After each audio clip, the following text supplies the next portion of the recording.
Welcome to Shardcast, the Brandon Sanderson podcast. We're a bunch of mega fans giving you the news discussion and, of course, a whole lot of opinions about Brandon's works in the Cosmere. I'm Eric, and joining me is Ian. Hey, I'm your writer. Also joining us is Evgeni. Hi, I'm here to talk wobs and chew bubblegum, and I'm all out of bubblegum. And also, I'm Argent. I keep forgetting that I have to say my name. Yeah. How long have you done the show? Okay. How many intros have I not followed? Most of them. Yeah, that's the majority. Yeah. Also joining us is David. Hello, I am Windrunner, and I'm pretty sure Eric wouldn't let us chew bubblegum. I think he would complain about that into the microphone. That is true. That's correct. That sounds believable, yeah. Yes. That's an accurate statement, for sure. And I am Chaos, and we are back to talk about more WoBs. The news was that there was a crowdfunding campaign of Kenny. Good. Yeah, I did see you like warming up to the idea in the Emberdark episode, and I was like, okay, good. Okay, yeah. That's character growth. But anyway, there's a new book coming next year. So great, more Brandon, and that'll be pretty cool. You can go listen to our Isles of the Emberdark episode. But we still have a crap load of WoBs to do, so we're gonna keep doing that forever. We're also recording this 2 weeks or 3 weeks before C2E2, where Brandon will be in attendance. So it's possible that we'll just roll into more WoBs. Yeah, and Evgeni, you'll be there. I'll be there. Yes, and I have a signing line spot. Wow. So we'll get at least one question that we can be excited about. Don't make it be a RAFO. You got to find the right one. Evgeni's a quality question writer. We will mercilessly make fun of you if you ask about it. He might troll you, though. That's the risk. That is the risk. That is the risk when he recognizes you. Unfortunately, at some, like, to a level, you have to balance the RAFO versus non-RAFO, and now it's a 3-point balance scale where you balance RAFO, not RAFO, and troll. Dude, that's a fact. So, but you know what? The Emberdark stream was not like the other Secret Project streams, so we didn't have 40 new WoBs to get through. So, I see the light at the end of the tunnel. We're at page 33 of 47 of our WoB talk for 2024. So, two more episodes, we'll be good. We'll be good. This is why come home from the war. Yeah. I think this is why I know we get, I'm sure, numerically fewer WoBs than we did in the past, but like when we're looking down like months of straight WoBs, I'm like, I think we got plenty of WoBs, I mean, realistically, I could probably exclude some of these WoBs if we were in the situation where it was 2019 and we had like FanX and like 4 other events where there's just like 40 WoBs. I'm gonna be choosier here, but it's possible that the overall the bar is dropped. I wouldn't know. Yeah, so we're gonna talk about the YouTube spoiler stream from December. Is it? Oh goodness, is this episode? This episode might be coming out in May. I haven't counted actually, but it's late April or May when this episode comes out. And so we're 4 to 5 months behind where the WoBs are. That's great. That's great. Everything's fine. Mm-hmm. Everything's fine. So let's go over to WoB mode. And guys, I have some new technology, and it's pretty sexy. And no one else on this call will know what I'm doing. But I can actually, we could actually do a live WoB show now, because I can click and it appears on screen, and I'm not editing them in post. So that's pretty cool. So let's head on in and talk about this first WoB, Ian. So this is from Twilight Parsival, who asks, is it possible that the champion of Odium is not a native to the planet of Roshar? Brandon, that is definitely possible. Sure. Makes sense. That still works if it's a Shar. Yeah, it's true. Very possible if you think about it like that. Yeah. I can't imagine anything too out of left field, though. You know what I mean? Like, it will not be Kelsier.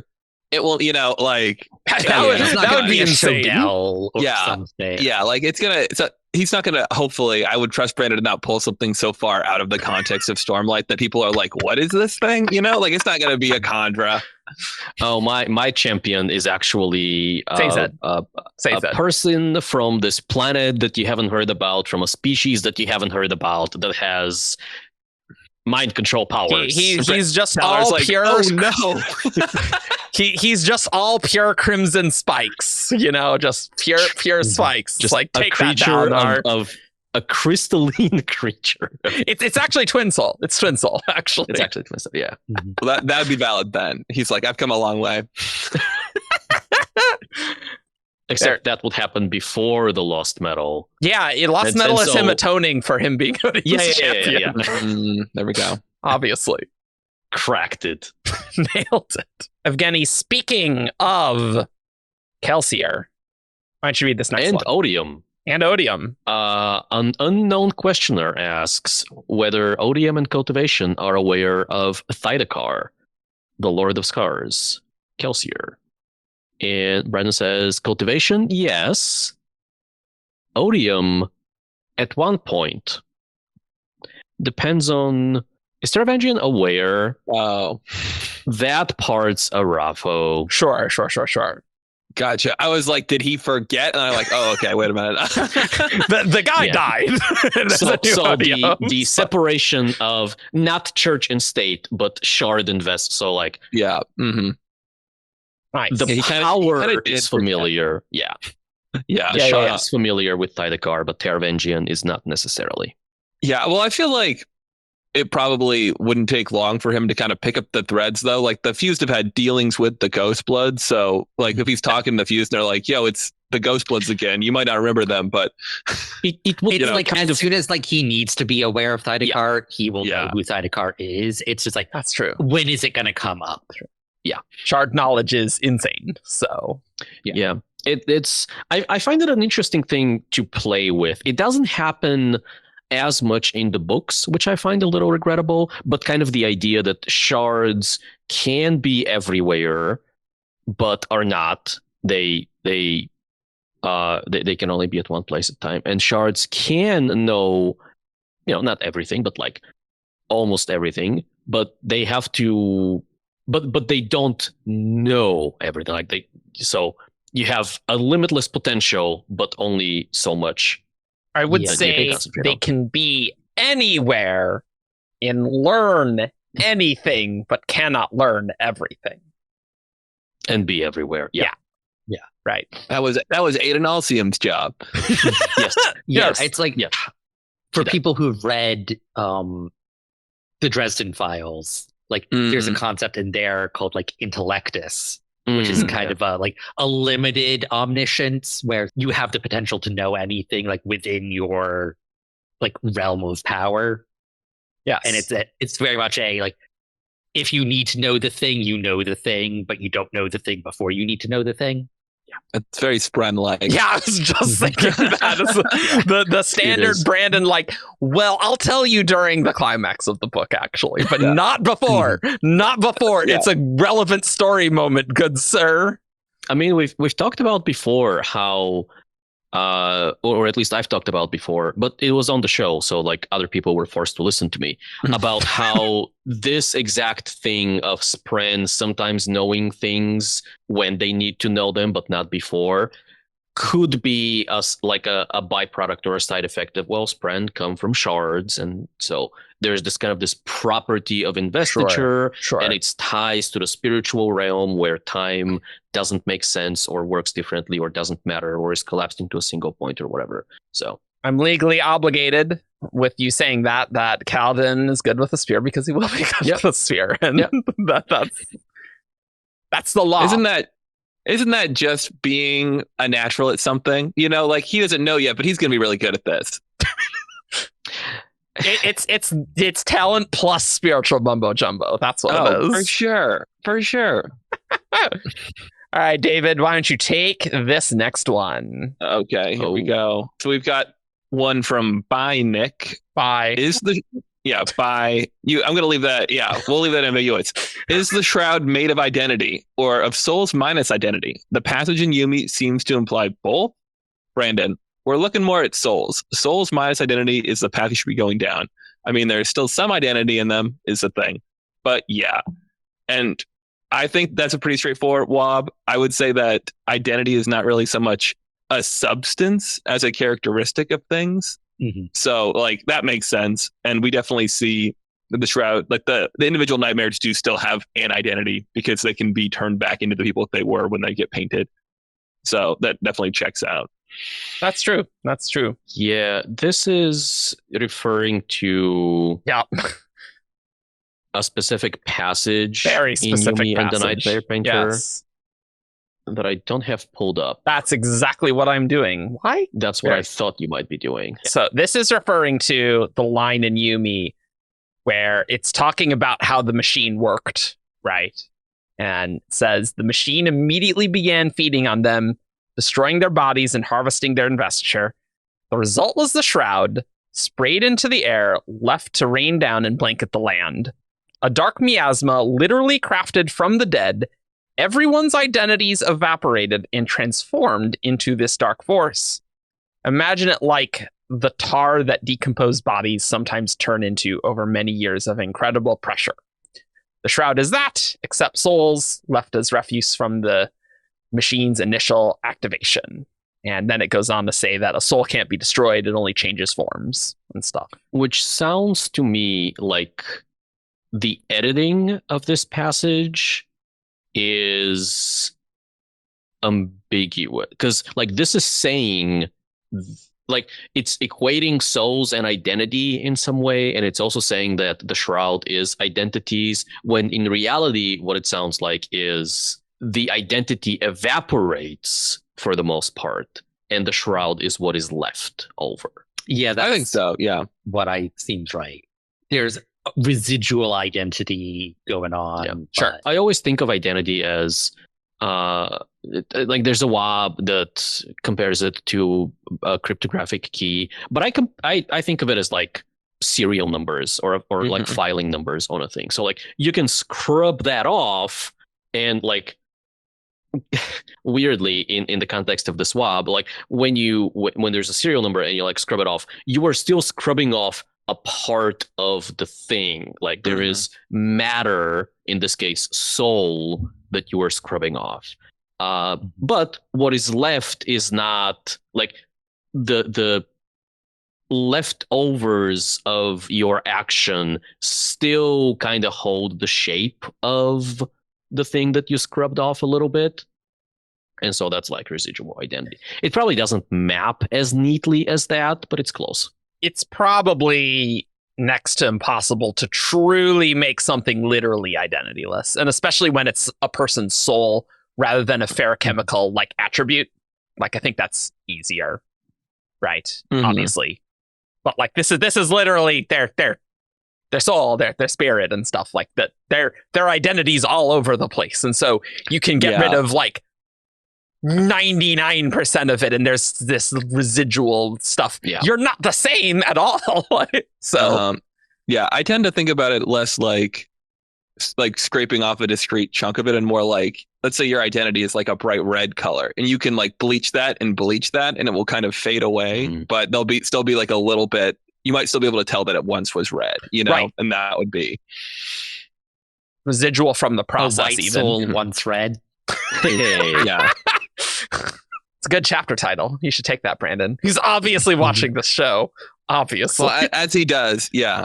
Yes. I'll go in the Wind and Truth chapter suggestion spreadsheet. Oh yeah, and Brandon's long 3-hour sit downs where he's doing nothing. He's like, I'll just pop on a YouTube video. That's how he gets all this writing done. Yes. Brandon's well known for this. All right, now we get the wob that is our title wob here. A great wob from... Well, okay, an incomplete wob. Okay, well, there's an implication here. There's an implication here. There's an implication here. And I'm gonna pull up the quote. Yes, please do. So, Luz Terran Telescope asks, in The Way of Kings, Hoyd's monologue talks about 3 great talents: invention, artistry, and intellect. Brandon, we'll just stop that one right there. Hey, you're smart. We'll stop there. Special Raffo, I'm not even finishing your question. I know what you're going to ask, and you're very smart. Go pat yourself on the back. You're very smart. Now, for some context, I believe what Punny here is trying to get at is, well, there is a shard called Invention. Just straight up. Mm-hmm. We have artistry, we got virtuosity, right? And, well, we've all been trying to figure out the 16th shard. And so I think what Punny was trying to get at is like, oh, is it some intellect-y thing, right? And I think the context, like, what's the status of all the WoBs? There's been so many WoBs since 2018 about this last shard, because what was it? Paleo got a WoB in Poland when Brandon was in Poland that, like, there was something about Ingenuity, right? And Ingenuity was a thing that came out of Bulgaria. Mm-hmm. Okay. There was an interview with like the publisher of an online magazine. Yes. And that's the right. person was asking, "Oh, if you were to pick a shard, which would you pick?" And Brandon's like, "Oh, something like Ingenuity." But there was translation there. Well, I actually don't think there was translation thing. I think they were speaking in English. And so there was that. But there was also, I know Paleo got one where he I was think going Paleo got off the that, wisdom one. There, that like the wisdom and to hide and survive, and he was kind of going off this Ingenuity vibe, I think. Our story it doesn't begin. There's like other stuff before, but begins in Sofia in 2017. Wow, pre-Oathbringer. That's crazy. Where the person I was talking about, like the online magazine interview person, says, if you were entrusted with a shard of Nauseam, which shard? And Brandon makes some noises and then says, maybe Ingenuity. Nice. Which, like, there is enough wiggle room in that to, like, not take that as a full confirmation, because it's like, hypothetically speaking, like, if you could hold a shard, which shard would you hold, right? It doesn't need to be one of the canonical 16. Then in 2018, Eric here asks if Ingenuity is a shard. Yeah. And which Brandon, I totally forgot that I did this. Shocking. Yeah. Brandon says maybe, and then Mike makes faces. There is one more WoB in 2017 where someone asked Peter on Twitter. Sounds like Brandon identified a new shard, Ingenuity, in an interview in Bulgaria. Can you verify this? And Peter's like, that's news to me, which is very funny. Yes. And so we then move on to 2019, where Marvin, aka Paleo, managed to, in a way that truly warms my heart, chase Brandon across Europe. And you do not condone this behavior. I do. I personally do. Okay, great. The views of Evgeni are not the views of 17 shard. Let's make that very clear. I am a rogue agent. In Stuttgart, he asked, and this is paraphrased, but I believe he was sitting there and typing things live, is wisdom a shard? If so, how bad does it want to survive? Yeah! Which is a callback to my WoB. 2011? 2011. My book, where I asked for a new shard intent, and Brandon said, there's a shard who wants to hide and survive. Yes. So, boy, this is becoming a story. It's like a lineage here. There's a lineage. This is all like from that, which, like, in 2011 you could like try and ask something like that, and we had nothing else to talk about. We didn't know anything yet, so most of our questions were, is this a shard? Yeah, like, I mean, we didn't even have Words of Radiance, guys. Like, that's crazy. So Paleo asks about wisdom and how badly it wants to survive. Brandon says, there is a shard with a similar intent. The shard has realized that survival might not be the most desirable / important.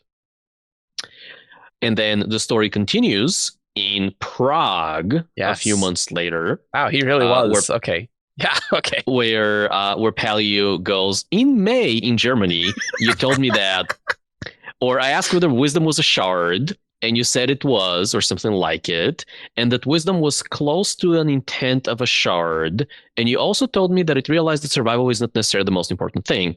I wanted to ask whether it has realized that over time, or was it from the get-go? Brent says over time. Okay, so then naturally the next question is that the survival shard? That's the name we coined for the shard. Yeah. It's not actually called better survive. At this point. Not, yeah. It's the fandom name, which Brandon has no way of knowing. The notable thing here is that Paleo continues and says, and then somebody actually came up with another good probable name. Is Prudence close? And Brandon says, Prudence sounds an awful lot like a shard name. That is some excellent theorizing there. Which brings us to Lusterian Telescopes thing that we talked about. That is informed by all of that, and also the epilogue of The Way of Kings, where Hoid is doing Hoid stuff, and talks about like what matters most in art. Oh, there is another wisdom wob that Paleo had. Is there? Yeah, there's one also from Prague in 2019 where Paleo asks, all right, regarding the wisdom shard again. Love this. Like a dog with a bone. He's going there. This is good. Look, I respect the hustle. I like it. No, this is exactly what I would do. We have one quote where Hoid, I'll just cite it. Some men, as they age, grow wiser. I'm not one of those, for wisdom and I have always been at cross purposes. Is he referring to that shard there, or the vessel? Brandon, thumbs up, grins. Yes. Very helpful. Well, there was also tangentially relating to wisdom. Dark One has a long and storied history of development. Oh, that's true. And Brandon tried to write it a great many times. Some of which way back in the early days of the Writing Excuses Patreon. Sometimes they send stuff out. And one of them was like an early chapter of a draft of Dark One, where an entity by the name of Wisdom was referenced. Because there's like the Guardians of Wisdom or something, right? Like was there something like that in there? I remember about this. Fully don't remember anything more than what I just said. It was a long time ago. That knowledge is associated with you in my mind. I'm like, this is the thing that Ian knows about. I feel like I'm the only person on staff that ever actually read that passage. I don't know if it's even still available on the Patreon. I forgot there was a Patreon for it. Yeah, that's funny. What that reminded me of, Eric, that whole history was Survival Shard 2, people thinking there was a shard called Survive that Kelsier would hold, and everyone could like, please, I don't think so, and hopefully not. Okay, so this is exclusively my fault. It is no, it is, because I thought, I'm like, sweet, we don't know this shard. We should have that be an article on the Coppermind, and I called it the Survival Shard. I'm not saying that that the shard was called Survive here, and it's clear on the article, I think. That's the case. It's just how people take things. And so this is where I realized my power, and that's a little frightening sometimes. We have, unfortunately, the Coppermind is a great example of the Spider-Man thing about great power and great responsibility. That's why we need to be more careful now than 2011. People online will all the time cite the Coppermind as the source of truth for that their online arguments. instead of following the citations, the beautiful reference links that are on there should be on every page. It's the same thing as college, where they tell you don't use Wikipedia as a source. Yeah. In a much smaller way of things I caused was like, at one point I was going through and creating like vector versions of a lot of glyphs. That's right. So it's like, I went through and got like the 10 surge glyphs. Yes. And so I named them like surge glyphs or something. And then I did that for the like slightly reversed. Oh no. One I know nothing about. The chart in the back. And I'm like, I don't know. I'm like, I'm gonna call these void glyphs. And at some point someone tried to like cite that as like proof, like that they were actually called void glyphs. And I'm like, no, that's my fault. Maybe they should be renamed at this point. Well, now we know so much about them. It's probably an oversight that we haven't renamed them. It's like, no, they're not. At least we know they come from the void binding chart. So. Oh yeah. Oh yeah. Yes. Of course. Yes. You have to hold in your brain that those 4 end papers are supposed to be for the entire series, but it just still drives me crazy. They were only in that book, and then never again. Yep. Yeah. Well, and the Silver Kingdom ended up being so important, though. So that. This is a fun history. Are you having fun? I'm having a lot of fun talking about like 2011 again. Yeah. It's 2011 again. We don't know that Braze is a planet. Remember that, David? When we learned that Braze is a planet, we were like, "There's a planet in another planet system as a planet. They're not in different systems." Yeah, right. Because that didn't never happen before. Well, it's like never happened before. Yeah. You knew that like Ashen. Well, you knew that Silence Divine planet was in the same system as Roshar. And then Brandon's like, yeah, you know that's named Ashen, right? Oh, yes. And then like, no. Yeah, and then there's Braze. I'm like, what? The classic Brandon. Hey, you guys know that, right? Even in it was just before SpoCon in 2011. 2013. Oh, 2013. You're right. Was it? Yeah, you're it was right. 2013. It wasn't 2011 because Ally was 2011. Yep. Yeah. Anyway, so long story short, we are more careful with the copper mine now and the random crap that we do, and so we're more conservative now in that sense. I do think the Shard who wants to hide and survive, I think our consensus was it was none of the new 4 that were in Rhythm of War. I don't think so. Although Invention and Ingenuity are close enough that I'm like, yes. Yeah, like, I do think Ingenuity is just invention, and I don't think Ingenuity, like, there was never like a line drawn between Ingenuity and the Shard that wants to hide and survive, and like this wisdom thing. Yes. Yeah.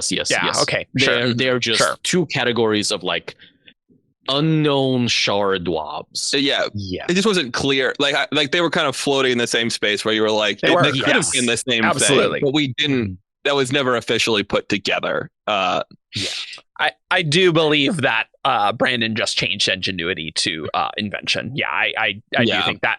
Yeah. Mm-hmm. But to go back to the WoB we're supposed to be talking about, yes. Like, invention, artistry, intellect, like presumably Punny's question would go on to ask, like, further elucidate on this comparison to invention, virtuosity, and the final Shard we don't know. And like intellect, wisdom, those kind of vibe with each other.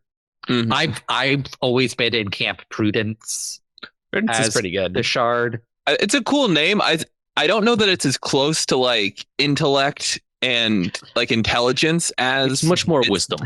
Yeah. It's like wisdom is holding hands with both of them, but they are not holding hands with each other. Yeah. It's kind of a spectrum of things that connect together, but not to each other necessarily. I would even argue that like, and maybe this is my D&D brain coming in, but like wisdom and intellect are very different. Sure. For sure. Intellect to me is like logical thinking and deductive reasoning, and wisdom is, it's the whole tomato is a soup, tomato is that meme. It's not putting it on a fruit salad. I know what you're talking about. Ketchup, not tomato. Sorry, I do not remember this. I have no idea what you're talking this great thing. Strength is crushing a tomato. Dexterity is throwing a tomato. Constitution is eating a bad tomato and being fine. Okay, all right. Intelligence is knowing tomato is a fruit. Wisdom is knowing not to put it on a fruit salad. And charisma is being able to sell a tomato-based fruit salad. Okay, I've only heard the wisdom and intelligence part of that. Was that expanded from just those two into all the D&D stats? I do believe the original is like okay. it got expanded. It's just I love that whole thing. Yeah. Nice. I like that. It's good. Okay. Mm-hmm. I like Prudence as a shard, but just the fact that like this seems to be pointing more in intelligence, like kind of like logical side of things.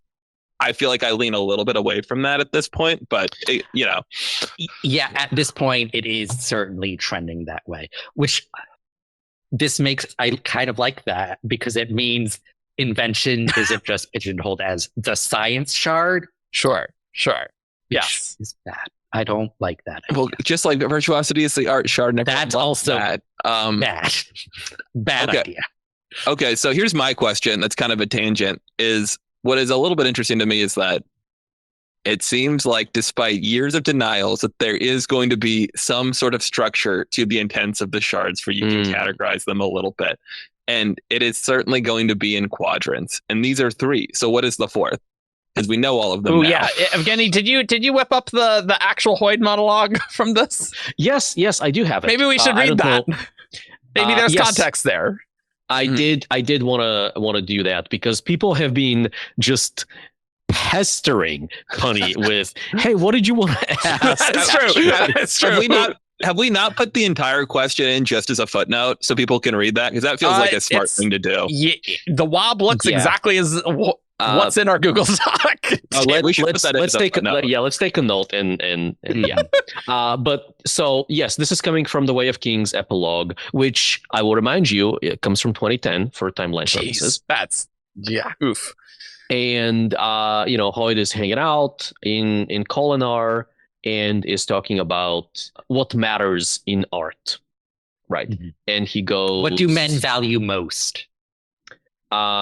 I think that comes a little bit later, but yes. And he enumerates intellect. If a great thinker develops a new theory of mathematics, science, or philosophy, we will name him wise. Okay, all right. Correct, Hoid. We will sit at his feet and learn, and will record his name in history for thousands upon thousands of years. But what if another man determines the same theory on his own and delays publishing the results by a mere week? Will he be remembered for his greatness? No, he will be forgotten. The history of calculus slightly disagrees with that, but well, I mean, yeah. Invention. A woman builds a new design of great worth, some Fabrio, field of engineering. She will be known as an innovator. But if someone with the same talent creates the same design a year later, not realizing it has already been crafted, will she be rewarded for her creativity? No, she'll be called copier and a forger. And so, in the end, what must we determine is that the intellect of a genius that we revere, if it were their artistry, the beauty of their mind, would we not laud it regardless of whether we've seen this product before? And then it goes on to talk about some other thing. But like this is the context of, hey, do we value intellect or do we value invention when we talk about artistry? And then it goes on to timeliness, and then talent shows up, right? That he's very late. Yes, timeliness is the answer. That is the shard of timeliness? No, I don't think so. Maybe that's Aiden Alcidium. The Father talks about time as a surge. So time was a surge on the surge binding chart of the Way of Kings Prime. That is true. Yeah. God, that's actually insane to think about. Yeah. Mm-hmm. Yeah. There could have been time magic radiance. I don't think we need to read. Brandon. I mean, was that this? Did that took the place of progression or was progression? Oh, okay. At least it was in that general area. Okay. I mean, and what is Renarin doing now? What Brandon had in mind for that? Probably, sure, or at least potentially. So, but anyway, what is this 4th shard? So, having those things, I don't feel like the connection is like it's not like Hoyd said like these three discrete things, Yes, and then a fourth thing.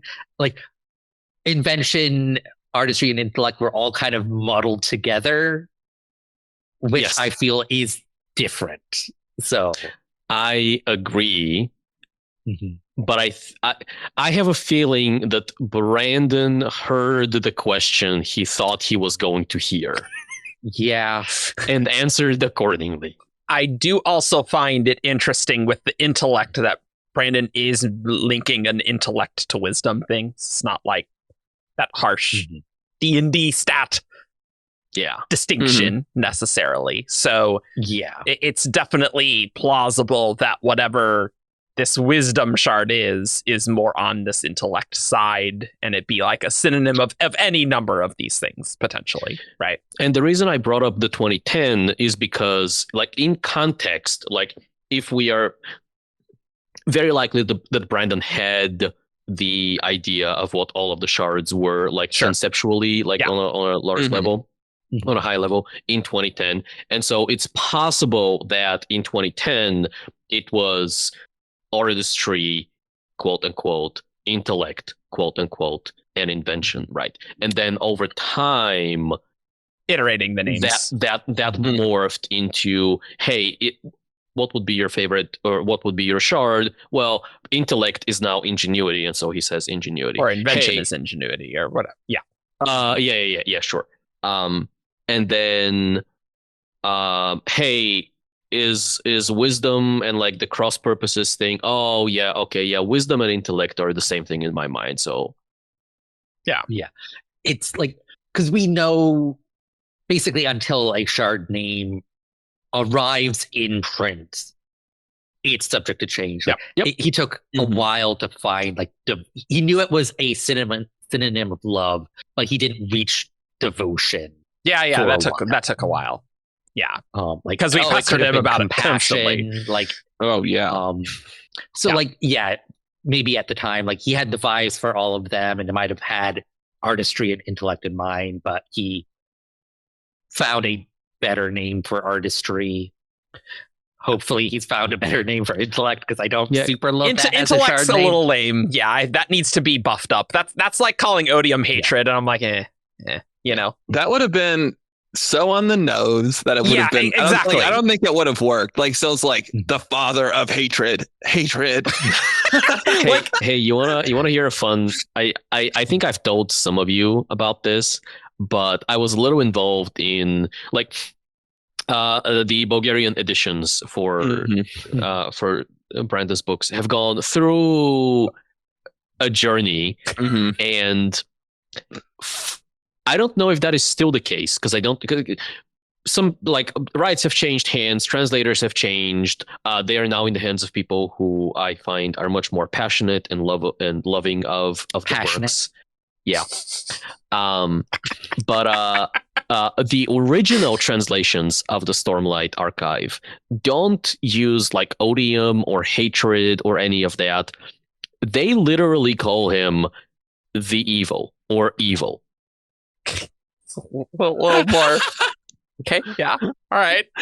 Oh my god, that's funny. Yeah, which that definitely makes it like part of the appeal, I think, of Stormlight is that it's not just like evil. Like hatred generally you would find to not be good, right? Yeah. So like there is that aspect, but just like good and evil is kind of a boring dichotomy, whereas honor and odium, I'm like, okay, there's it's crunchier, and then we have cultivation in the mix of like, okay, there's a lot of interesting mythological aspect of this, right? Like, and then like, is he odium? Is he passion? Yeah, but I mean, like, so I love the, I think, Allspringer definition of like when Dalinar sees odium, right? It was, and there is a reason it is the top quote on the Coppermind. Gotta do that. You gotta do the shard. Yeah, that's always going to be the top quote of a shard, right? It was the scream of 1,000 warriors on the battlefield. It was the moment of most sensual touch and ecstasy. It was the sorrow of loss, the joy of victory. And it was hatred. A deep, pulsing hatred with a pressure to turn all things molten. It was the heat of 1,000 suns. It was the bliss of every kiss. It was the lives of all men wrapped up in one, defined by everything they felt.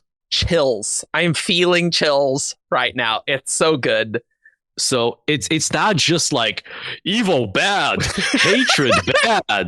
Nightblood. Right? Well, I mean, Nightblood did kind of deal with it.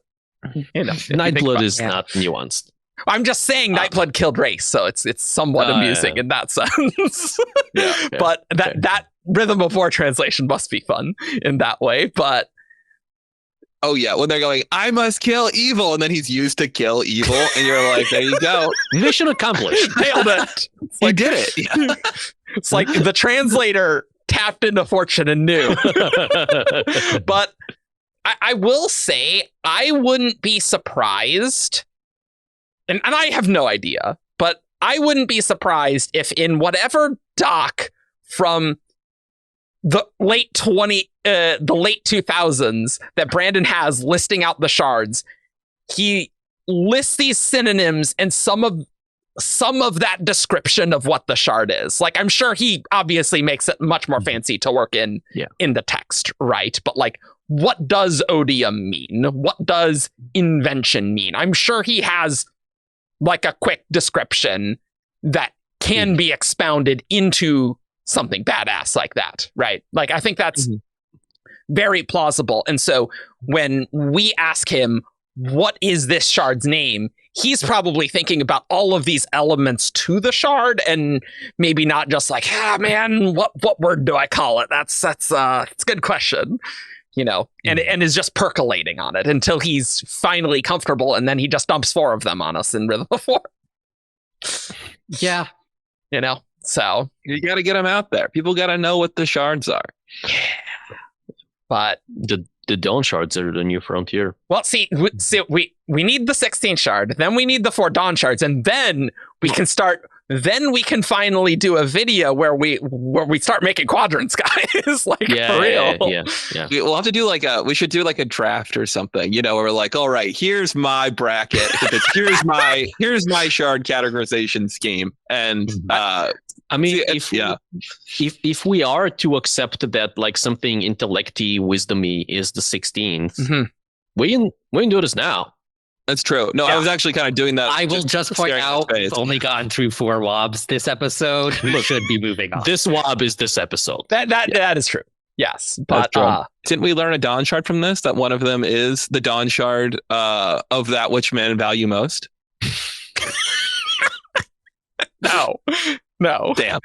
But like 15 shards. If we had 3 Dawn shards, then it's like we could probably maybe figure out a 4th one. Maybe not the word, but like we can group some shards there. Then I feel like we probably. I feel like if it's a good grouping, you shouldn't need the Dawn shards. You know what I mean? I think they probably you can only make an argument, but I think there should be a couple big. Like, we know some stuff, you know what I mean? Yeah. Brandon has drawn associations between shards at some points. Yeah. I don't know. We'll see. I think it'd be fun, though. All right, Ian, take us into this next one here. So this one is from Seth Cran. How did the Yoki-hijo become so invested? Are they selected like Elantrians? Is it genetic or otherwise just random? Brandon, it's not random, but it's not genetic. Great. So very helpful.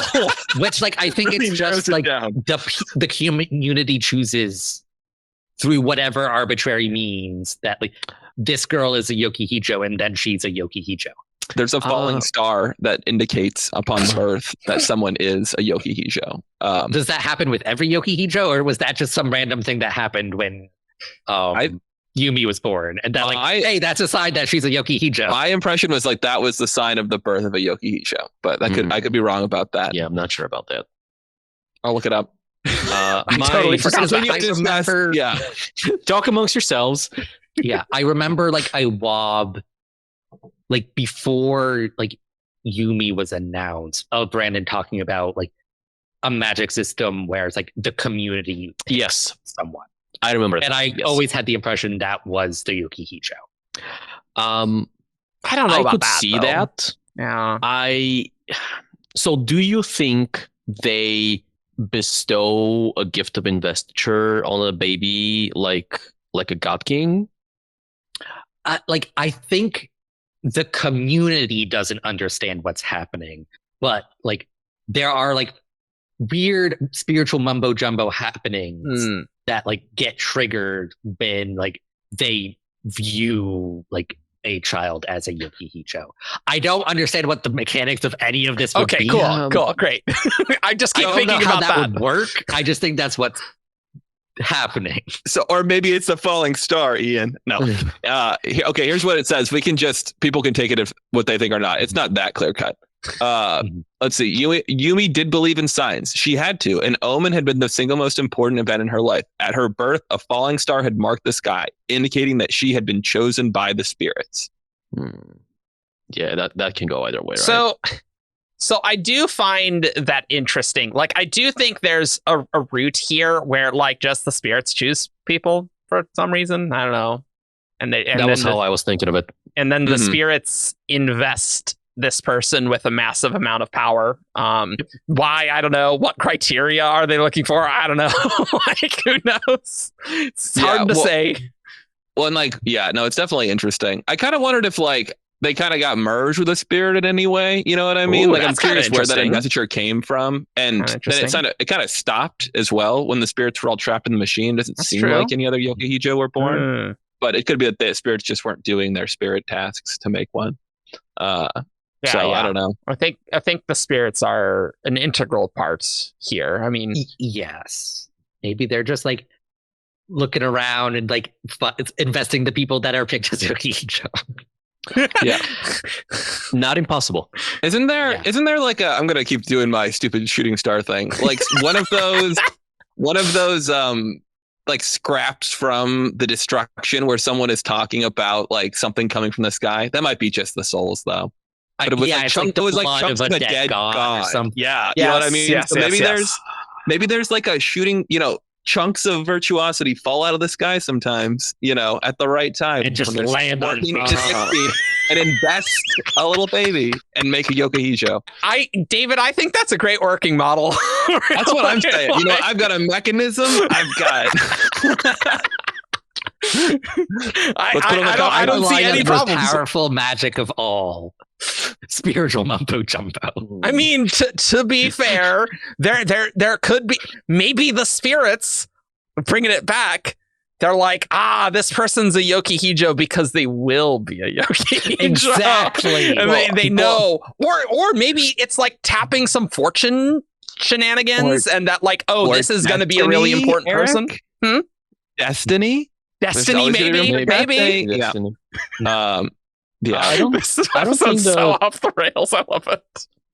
So I was looking at my ebook, and I think the whole like chunks of dead god falling from the sky thing, or was that Emperor's soul? Anyway, you know what? That was an Emperor's soul, or at least they're carving. They're carving chunks of their fine soul stone. That might be it instead.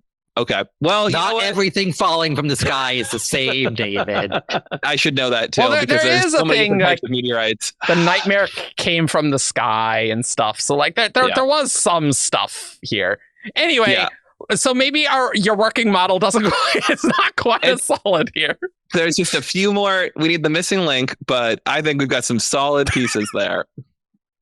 I am curious if Yoki-hijo will start being born again. I feel like Brayden might have been asked about that and we didn't really get a good answer, but I'm curious if crap load of Yumi WoBs. I think it's because there were no Sunlit questions allowed in this December stream, and there was a crap load of Yumi ones. And when I looked at this episode, I was like, oh, I don't remember Yumi as well as I thought. So this will be fun. These new books, I don't have them solidly in my memory as much as... Well, it's been a lot. You know what I mean? It's been a lot. It has been a lot. Mm-hmm. That's the problem with 4 books in a year. I don't have as solid of recall where we haven't spent a year talking about just this book. Yeah. We spent like 2 episodes. That's true. So, Evgeni, why don't you take this next one here? Cosmere for Dummies. What a great name. I like it. We should do we should commission a mock like extra dummies cover, the yellow ones with the Yes. But it's got okay. Can there be a text box that says Kaladin is good with the sphere because he will be good that with is the sphere? not for dummies. No, that's advanced. Cosmere. Yeah, no. That's foundational, good sir. Well, so is molecular physics, but we don't put that fair in point. dummies. Touche, good sir. Cosmere for Dummies asks, can Yumi travel off-world? And Brandon says, that's a good question. And the answer is actually yes, which might be counterintuitive. But Yumi could travel off-world. That might give you a little piece in the puzzle of things to travel off-world. So, thoughts? Virtuosity is splintered. Virtuosity is not, at least entirely, on the planet. Is that helpful? She's a little like a returned. Yeah, like she has a physical That's body. a good point, too. Which I think goes a long way. That's probably more what he's getting at, I would say, then. Okay. Although, here's what I hate. Oh, I guess... this is getting worse and worse the more I think about it. So at first I was like, hey, how physical is her body when it was made of investiture, right? It was, she pulled herself together, or Yumi helped her pull herself together from the Shroud and manifest. So okay, that's a lot like the Heralds. That is a lot like the Herald. Whose bodies are made of investiture. Sure. The Heralds are stuck on Roshar. But the Heralds also have like the Oath Pact. Yeah, they have a lot of there's like a lot of there's reasons why they should be stuck there. That's true. Not solely just the cognitive shadowness. And for the fused are similar to the return, but they're also stuck. But they also have something else going on for them, which is the Oath Pact. Yeah, exactly. What do they have? What else do they have going on that would restrict the Oath Pact? The Oath Pact is holding them. But not all the time. The Oath Pact's only in effect sometimes. You know what I mean? Also, I don't know. Them to Fuse can't go elsewhere. It's just they don't. I'm pretty sure that they can't go elsewhere. I feel like that's a thing we know, but I could be wrong on that. I mean, I guess that's an interesting. I think Odium would be annoyed if they did that. And I would be shocked. But I would be shocked if they can leave the system. I'm just going down this path of. Shallan can't. Race wanted fused Dalinar. So I'm trying to think of his game plan about fused Dalinar going to other worlds. Because presumably Race's plan is just win contest and get fused Dalinar. And so that has nothing necessarily to do with the Oath Pact, right? But maybe it's like a new fuse, so it's fine. It's fused. If you've got fused Dalinar, is fused Dalinar still bonded to Stormfather? And can you make fused Dalinar let you go? Oh, because he has a Spren bond. He's got a Spren bond. You say, hey, you have to obey me. We've been through this. Release me. Fused Dalinar breaks his Spren bond. Easy. I guess. I don't know. It's been unclear to me. I always know that Odium can make Dalinar into a fused, but I'm like, can't Dalinar just be like, okay, I'm a fused. I don't want to listen to you now. Yeah. Last we quit. I think there was something in the contract that, Dalinar, you're going to be in my power. So there is something in there. I think that it's like, you're going to work for me. You can't just it's not just making him into a fuse. Yeah. It's like, and you must serve me in earnest. Yeah.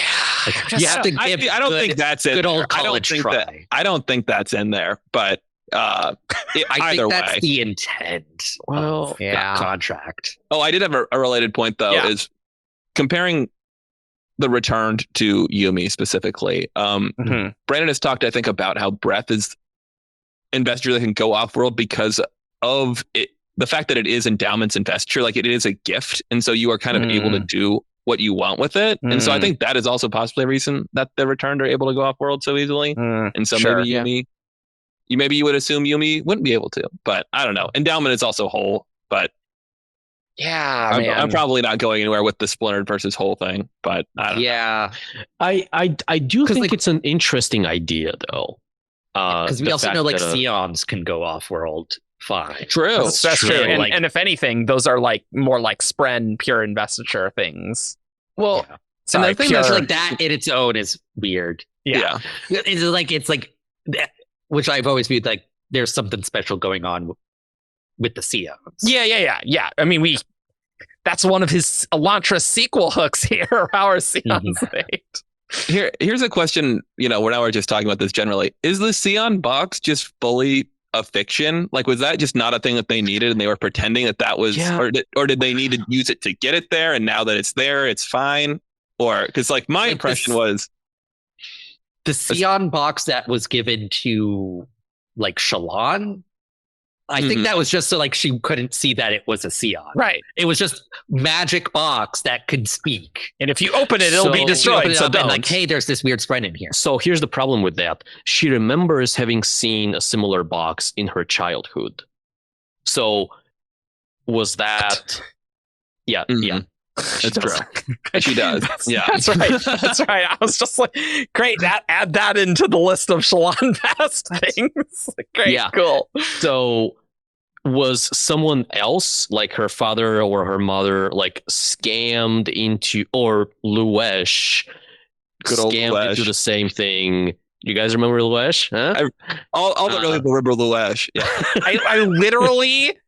You've said Luesh multiple times, and I keep thinking of Liyun from Yumi, and I'm just like, I don't understand. But it's like, no, Luesh is the Skybreaker. The Skybreaker acolyte, right? No. Luesh is the Ghost Blood. Luesh is the first confirmed Ghost Blood in the Cosmere, I would say. It's the tattoo.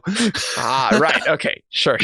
Okay. Not to be mistaken with Dreader, who is he's the Sky. It was implied to be the Skybreaker acolyte. Take a look at that on the Coppermind. Yeah, but So I was locked in on Dreader. I'm like, I know this name.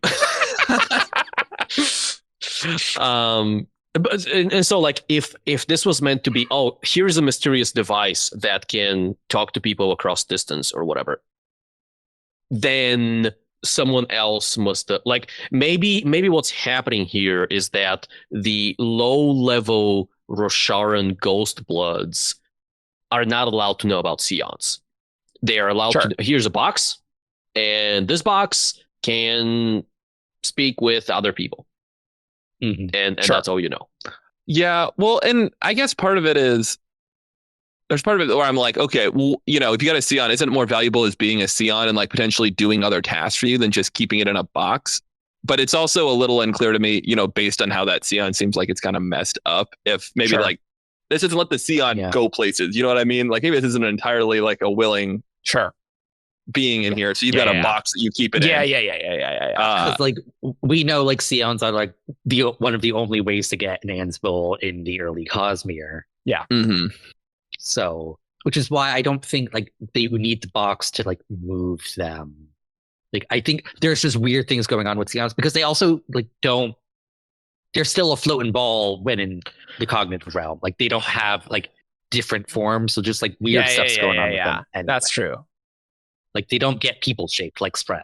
I also thought there were WoBs that you could just take Seance off-world. There might be a WoB about that, but like it was just something where I was kind of confused in the book about what the purpose of that box was. Yeah, because and it was obviously a misdirect from Ray's when he was saying don't open it, you'll kill it or whatever. But yes. Mm-hmm. That was fun. That was fun in Rhythmable 4. I like that. That was fun. Yeah. I think it's just another layer of information control. Yeah. It is interesting that the box is implied to be aluminum. That's not confirmed, but it's implied because it's like a silvery metal. Yeah, hopefully that's honestly not confirmed because I don't think it should work if that's true. I was going to say it's interesting that they can communicate through aluminum. I mean, most metals are silvery. I'm just saying. That's true. It does tend to be how Brandon calls out aluminum, though. Yes. Like, you know what I mean? Like copper's a special metal that isn't that color. Yeah, there's not that many. but so if something is made of copper, Brandon usually says this is made of copper. I'm just saying silvery metal is a wide range on the periodic table of elements. On the periodic table, yes. In Brandon Sanderson's books, that's 2 metals.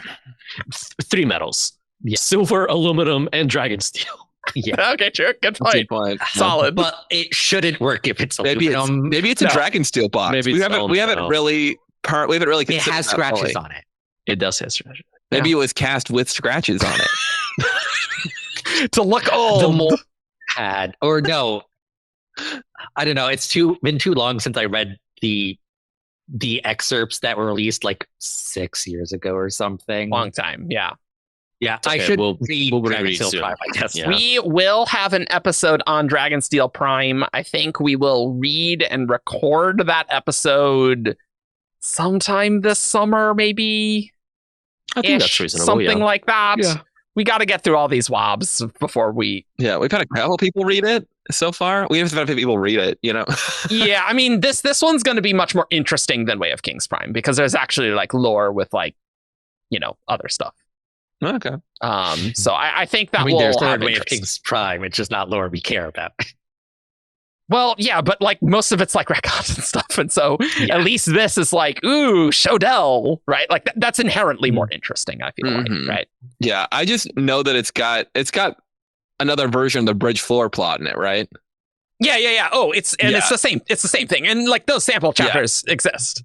Yeah, no, and so I'm just like, I'm not sure I've got another bridge forward sequence in. Like I read those sample chapters when they came out. Maybe I can just skip them, and it won't be necessary. You've read a better version of them, and I do think that sequence was the best part of Dragonsteel Prime, unfortunately. But there is other interesting things happening. Like the Hoid stuff is very interesting. Okay, I might just listen to our episode when it comes out. Okay, well, we haven't gotten people to sign up for that episode, but I know at least two people. I'm gonna be on it. Yeah, I want to be on it. I didn't know we sign up was. No, we haven't. No, we haven't done anything. We haven't done anything. I just know Ian is going to be on it. Like Ian would murder all of us. We will have 3 Dragonsteel Prime reactions episodes coming your way this June. No, David, take us into this question from our good friend Jafu. Our very own Jafwa. All right. Yes. Is Iron 7 Waystation a space station? A perpendicularity? Both? Neither? Brandon Sanderson. Iron 7 is going to be an actual space station. It's not a perpendicularity. It's a place where you could logically get onto an FTL ship and get to a place with a perpendicularity. Expensive, but when has expense ever bothered Hoid? Sorry, can someone just make a John Hammond meme where it's just you Photoshop Hoid's face on John Hammond from Jurassic Park and just says spared no expense? That'd be great. Thanks. I need that. It's interesting that there's a space station close enough to the system that you can get there at sublight speeds, like on a relatively reasonable, like, because it doesn't seem like they've made contact with them, at least directly. So is this like another Canticle situation where they're kind of just hanging out like, this is kind of a cool system? It's like UTol is a known planet. Like this is in like the UTol system. Like Hoid is expecting like the listeners of the story he's recounting to know about UTol as a planet at the time he's recounting the story, at least. But we don't, we don't know how much time has passed since then. Yeah, but that is valid. I'm thinking. My point is that like if it's that important, then like maybe like forces were aware of it at the time. Like that seems like a reasonable explanation. Yeah, it's possible, but like that can be for maybe there's a resource on UTol. Like those Shodell did not seem, they had not themselves built a spaceship. Was my impression, So it still seems like another situation. Maybe Iron 7 got to be Scadrian, right? Yeah, I guess that's true, right? Yeah, for sure. They're kind of hanging out in the system. Maybe they're like, what are they doing there? It's just interesting. Yeah, that's my point is just like it's something to do with UTol. Okay, that it could be UTol over. No, I definitely think that's possible. Like maybe the Shodell are like, another spaceship. Like, are you serious? They're just like so blasé and over it. Yeah, they're like, first contact. That must be special. Humans. We get it. Like, there's a lot of you. More humans. It has more to do with UTol than Komashi. Yeah, I think there's a space station. Yeah, to do whatever at UTol, and then they're like, well, that other planet. I mean, I guess it was habitable, but let's not go there. That seems like a bad idea generally. And I guess Hoid did, which is interesting, but okay. Yeah, well, it's definitely interesting. What went through Hoid's mind that he's like, Yeah, that planet all in that black shroud. That's where I'm going next. Well, he has his wibbly wobbly, like he knows where to go. Yeah. So he's He goes probably for- got to yeah. pick, like he has to go to the super sketchy planet with the black cloud around him. And Like, he's like, another super Okay. sketchy planet. What's new? I wonder how he got there. That's a question. interesting. There was something about them surveying the planet from space and like not being able to see any, like figure anything out I wonder what because happened of to their Shroud. spaceship. Huh. That's. I bet he crashed it. Like, I don't know. You know, like I mean, the shroud's probably not that great to fly through. Like, it's probably not that nice. Yeah. I mean, maybe they went to Iron 7 and then no, but there's no perpendicularity there. But there's other FTL ships, I guess. I don't know. yeah. It does kind of break my brain a little bit to see Hoyd design as just like, yeah, we're going on a spaceship. It's like, it does kind of hurt. It's like, Yeah. oh, right, this is far future. Right. While we're at it, I'll just mention a WoB from later in our list where it just says, where in the timeline does Yumi take place? And Brandon says it's pretty late. And he says only 6 of the Dusk is later than Yumi timeline wise, I think. Which I always get wrong. I always think Sunlit Man is the furthest. So Oh, that's yeah. interesting. Yeah. Yeah. So And now Isles of the Ember Dark, a little a little further after. out. Yeah, exactly. So Yeah. Yeah. The farthest future. yeah. So that is interesting. So when is Hoyd even telling the story of Yumi? You know, like that's. Maybe he's telling it after like everything is done, you know, and like Aiden Elysium is one big shard again, and he's like, "Let me tell you guys, now I can relax." Now I can relax. He's telling some Skadrians. They're like, "What's up?" Maybe he's speaking. Maybe he's giving an interview at like his war crimes trial, you know, or like he's being deposed. And it's just this like 3-day. yes, exactly. Like, great. They really wanted to hear about him in a coat rack. They're like, "Get on with it. Back to what you did to Roshar." You're like, Okay, so this next one is from Lacrosse Demon. In the Yumi and the Nightmare Painter pre-release spoiler stream, someone asked about a third hion colored yellow, which you hinted was a thing. Nothing like that appeared in the novel beyond the third color on the cover artwork. Could you expand on that a bit? Brandon, there could be a third theoretical color that would be relevant in this conversation, and it would be yellow. If there were a third hion line, it would be yellow, and there is not a third hion line currently. I wonder why. Brandon, what does this mean? What does this mean? I don't know what to make of this. yeah, This is the troll on the 3 spokes. I'm just like, yeah.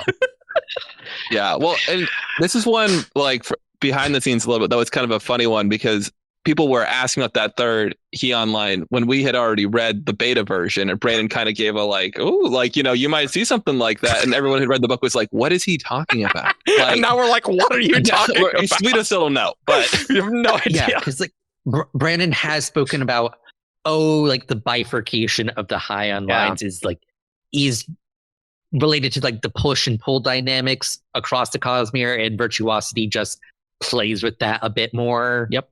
Mhm. So I can't conceptualize what he's talking about. Yeah. Maybe the third hion line is in some other giant splinter of Virtuosity that's somewhere else. I guess maybe, but it definitely just seemed like he was saying like there's a dualism Yes. even to the shards themselves. Yes. And then he's like, but maybe it's a third. There is a third thing. Yeah, but I don't know what this means, guys. Like, so let me know in 15 years if there's anything going on with this, because I have no idea what this Yeah, I could don't know. possibly be referring to at all. Mm-hmm. I got nothing. It is interesting, and whenever Brandon's like, tee hee hee, I wonder why, I'm always like, is there something here? I don't know. Well, yeah, and there's like the question where he's kind of like all but promised that these stories aren't really like there's side worlds that aren't that important. Like maybe they'll be referenced at some point in the future, but like we're not going to get into a third hion, right? Like that's not going to be relevant again, right? Look, Probably. I mean, Invention stole the third hion. Maybe hion becomes something important somewhere in the future of the Cosmere. Yeah, maybe. Could show up in Era 4 and stuff. Yeah. Komashi is no longer relevant, but now there are hion things out there. Sure. That's just tricky for me because hion like feels very. It's not location locked like the way the door is, but like you have to like grow lines from a singular source. So like unless those hion lines are stretching across the Cosmere. By the way, still insane that they built a space elevator. Right? Well, yeah. I honestly with things rotating and stuff, I'm not really sure how that works, and maybe best not to think about it. I just imagine it like whipping around the planet. Yeah. It's like I literally imagined you have space railroad to Iron 7 Waystation, and it's like that's probably a thing they could do, right? Could do that. Mm-hmm. And I'm just like, but they're all moving and rotating. Like, how is interesting. I guess maybe it's like a really big ramp, and like the ship accelerates on that ramp, and like that's enough to like send it into orbit. They don't have to like explode things. Yeah, but for the ship to have power, it needs to be connected to the hion lines. Yeah, because they don't have batteries, right? I don't think they've got batteries. That was unclear. Let's not think about that and hope that we never come back to Komashi, because that's going to be problematic from a continuity standpoint. Let's hope we never see a third hion, actually. Cool. Ian, why don't you take this next one? So this one is from Adam Cleeks. In Yumi, Hoyd says he doesn't know why the star, the planet UTol, was visible from Komashi through the Shroud. Do you know? And can you tell us? Brandon, I do know. I would hope so. I do know it has to do a little bit with the same reason why the mist is transparent to some people and not others. Didn't we have a WoB super recently about the mist being translucent? Isn't it in this document? They're like, there's two back to back about that's basically the same answer in the document right now. Well, like that was Yumi is able to pierce through the Shroud, which I feel is distinct from this. Because it's like you're in tuned to the investiture type thing. Yep. Yeah. That's what it was. Mm-hmm. Yeah. Yeah, which makes this interesting because okay, so they can only see through the Shroud in as much as they can see the light reflecting off the planet. Like an invested star. But it's a planet, not a star. Well, but the light reflected, but then they would be able to see the sun itself. The star. Yeah. No, my thought is probably probably like there's some sort of virtuosity magic also on UTol in some way, and it's reflecting off the planet, and then because of that, it's getting through the virtuosity shroud because they're the same wavelength. Yeah, okay, and sure. No, that makes sense. Mm-hmm. What if the third hion line is on UTol? It could be. It could be. I mean, at this point, might as well be. What would a third hion do? Like that's my other thing. Is I'm like, okay, well, what is the benefit of that? But anyway, and you know what the three hion are called? Invention, artistry, and no, I will kick you from this call. Sorry. CMYK, right? Okay. Yeah. Cyan, magenta. So hear me out. Okay, so we're going back to this one. So cyan and magenta are the push and the pull. Cyan. I don't speak this language. That's fair point. Can't argue with that. Get out of here, commenters. I say cayenne, so you're fine. Get wrecked, That's native speaker. It is cayenne pepper. Cayenne and magenta, the two hion colors. So push and pull. What if the missing yellow is not the only missing hion? What? There's a fourth, but there's also black hion that that represent internal and external like investiture and stuff.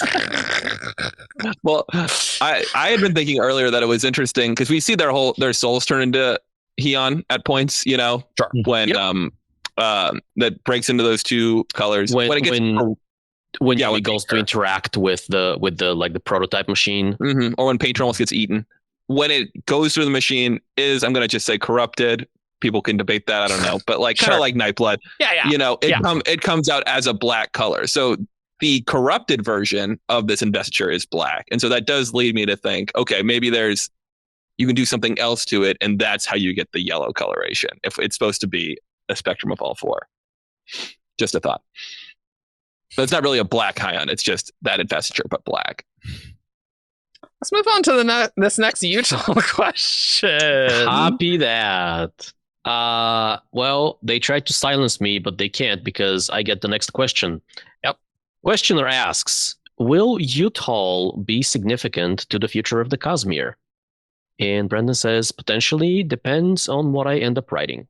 Cool. And that goes into PageRunner's question. Also, by the way, if you use Arcanum, PageRunner is the person who makes 95+% of that website possible. So give him a thanks. Yes. PageRunner asks, the audience of the book knows of the UTol system for other reasons. And that's a quote. Sure. When will we, the readers, also in a way the audience of the book, know about it? And Brandon says, someday, maybe. Raffle, which the combination of these two tells me that Brandon has an idea for why UTol is significant or relevant to the future of the Cosmere. That idea might become its own story. It might become something that is like explored as context in other future stories. You know, maybe Mistborn Era 4, there's a scene or a beat or a chapter or a plot line that is like, oh, because of this stuff that happened on UTol some time ago or is happening now, here are details. Here's enough to answer these questions that people were asking now, but we're not actually like going and like seeing these events with protagonists and stuff. Mm-hmm. Yeah, I think he said because that essentially, like, if he references a planet, he's probably got like some little seed of an idea that he might do there. Like I think Sigil mentions in Sunlit Man like a cavern planet. Brand's like, cavern planet. I got kind of an idea for a cavern planet thing, but like it's on his list of ideas that might not have a plot. Mm-hmm. My thought for what could this be is maybe would be, I didn't necessarily expect a direct Sunlit Man sequel, but I firmly believe that Sigil ends up on UTol at the end of Sunlit Man. And so maybe he does something nuts there. You know what I mean? Yeah, that's a good point. Yeah, that's easy enough. Yeah, I definitely think Brandon has like an idea for a book, but it's not core to it's a if I have time book. Not a little bit of a Nightblood situation, right? I think even below Nightblood. I think it's even below Nightblood. Yeah, well below Nightblood. He's promised that he'll try to do Nightblood. He hasn't promised anything about any of these. Yeah. But in the same way that he's like, oh, if I never end up writing Nightblood, you'll still get like all of the relevant stuff in Stormlight. Basically, I feel like Nightblood is on that dividing line. This is well below it. Yeah, I would agree. I'm also thinking like there's Shodel there. Wherever Shodel are relevant, we might get some Shodel stuff of how Shodel and Fane stuff have expanded in the Cosmere or whatever, and like UTol's connected with that. So anytime we're talking about Shodel, this might be a book that needs to be after Dragonsteel, maybe. I don't know how relevant Shodel are going to be. Could be, yeah. I don't know, and it might be. We know that Shodel are rare too, so it's maybe there's like an interesting connection with Yolen. You know, So there's something in that regard. I want to know what happened though. You can't just tease us with like, oh, that's an interesting story for another time. Yeah, it's like Brandon. Just like what is that Star Wars meme where Rey asks where Luke Skywalker? Yeah, that's exactly what I was going for. Yes. Yeah.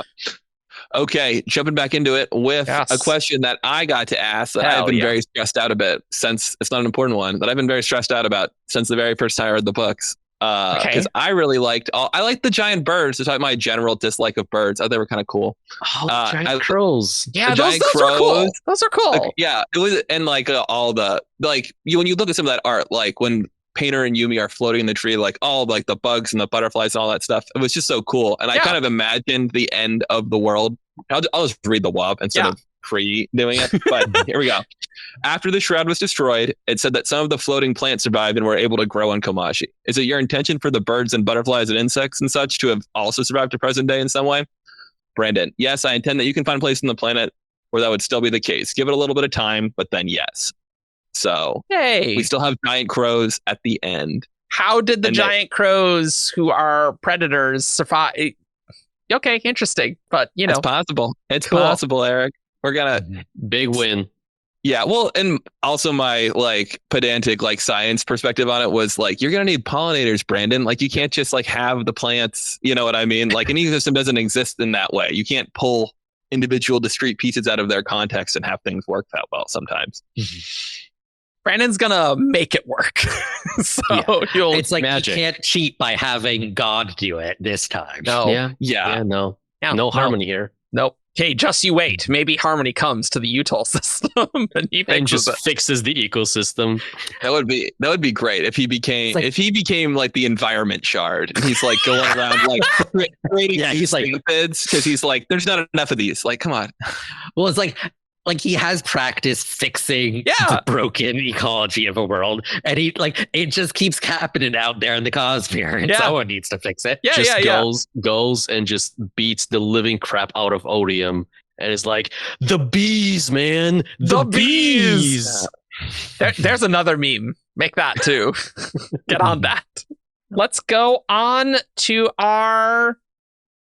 Honestly, I'm cool with this. Let's have this be our last WoB. This is our last one from the spoiler stream. That's a great place to end it. We'll do Who's That Cosmere character after that. Great. And this one's not from Windrunner, but from Windrunner. So close. So close. Great username, though. Lovely person. What else could Yoki-hijo do in the past aside from binding spirits? Brandon. That was their main job. What could they have done? Many things. What did they do other than bind spirits? Not much. They took really luxurious baths. Yeah. Yeah. I mean, probably not because they were virtually slaves. Yeah, there were more progressive ones. Most of them. All of them. Yes. There are the reformists, whatever. Well, which I think are like the majority. No, they're the majority. Yumi is like one of the only two. They're the majority, but they were recent. If you're about like numerically, if you're talking numerically over the history of Komashi, you might be right. But in terms of recently, okay, but we're talking about what to use with the massive Yoki-hijo investiture, guys. Okay, no, that's true. Not like what they're doing in their free time. Okay. Yeah. I mean it's a little bit like The Returned, right? I guess I keep coming back to them where they only do one mind you, they are a bit of a special case, but like they're these super invested beings that in theory should be able to do a lot with their investiture, but in practice they only do one thing. Well, but at least my interpretation is he's saying like they could, like, unlike The Returned, which really only, they can manipulate their appearance, I guess, and heal somebody. Like, he's saying that the Yoki-hijo could do other things they just didn't, Yes, I'm not disagreeing with that. Okay. No, I'm not disagreeing with that. I'm saying I think The Returned could also do more than just like change their appearance and heal one Probably person. with their divine breath. Yeah, I believe that is the case. They could probably awaken with it. I think we know that. Super awakening. A lot of like. Brandon was a fan of the Wheel of Time, which is where I'm going to pull this. I've heard that. That was a great little spin gesture. Yeah. Ian's a pro here. He knows what he's doing here. These little things, they're small books, Yeah, but basically, a huge thing there is that you're often restricted by what you know is possible.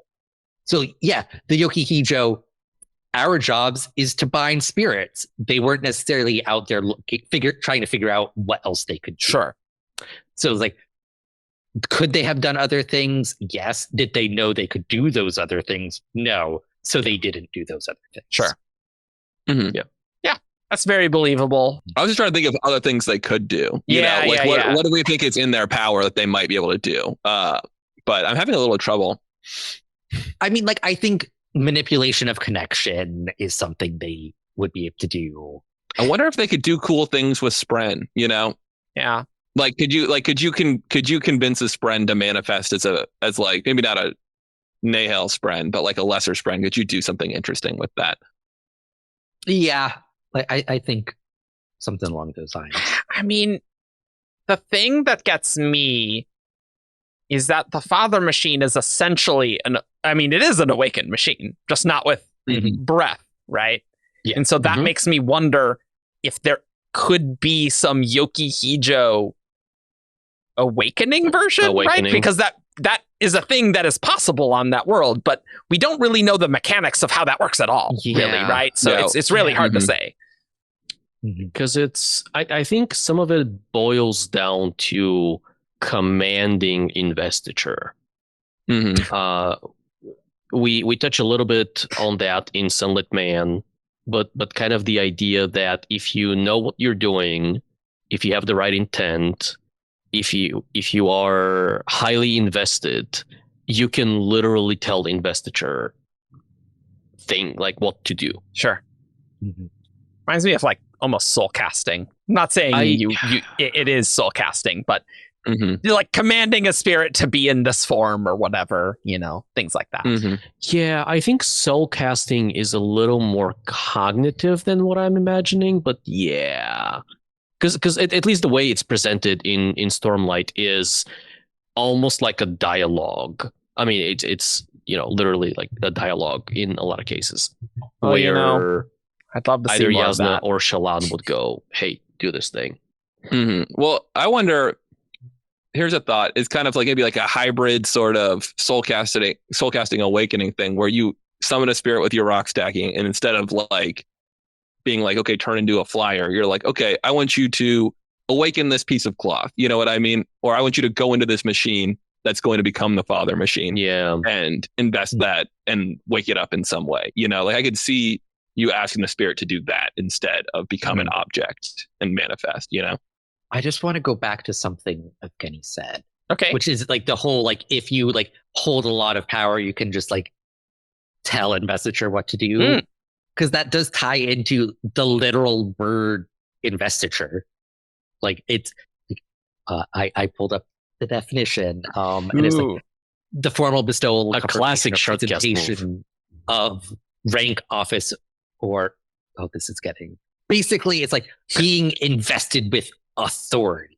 Yeah, sure. Yes, it's like the more you have, the more authority over reality you have, basically.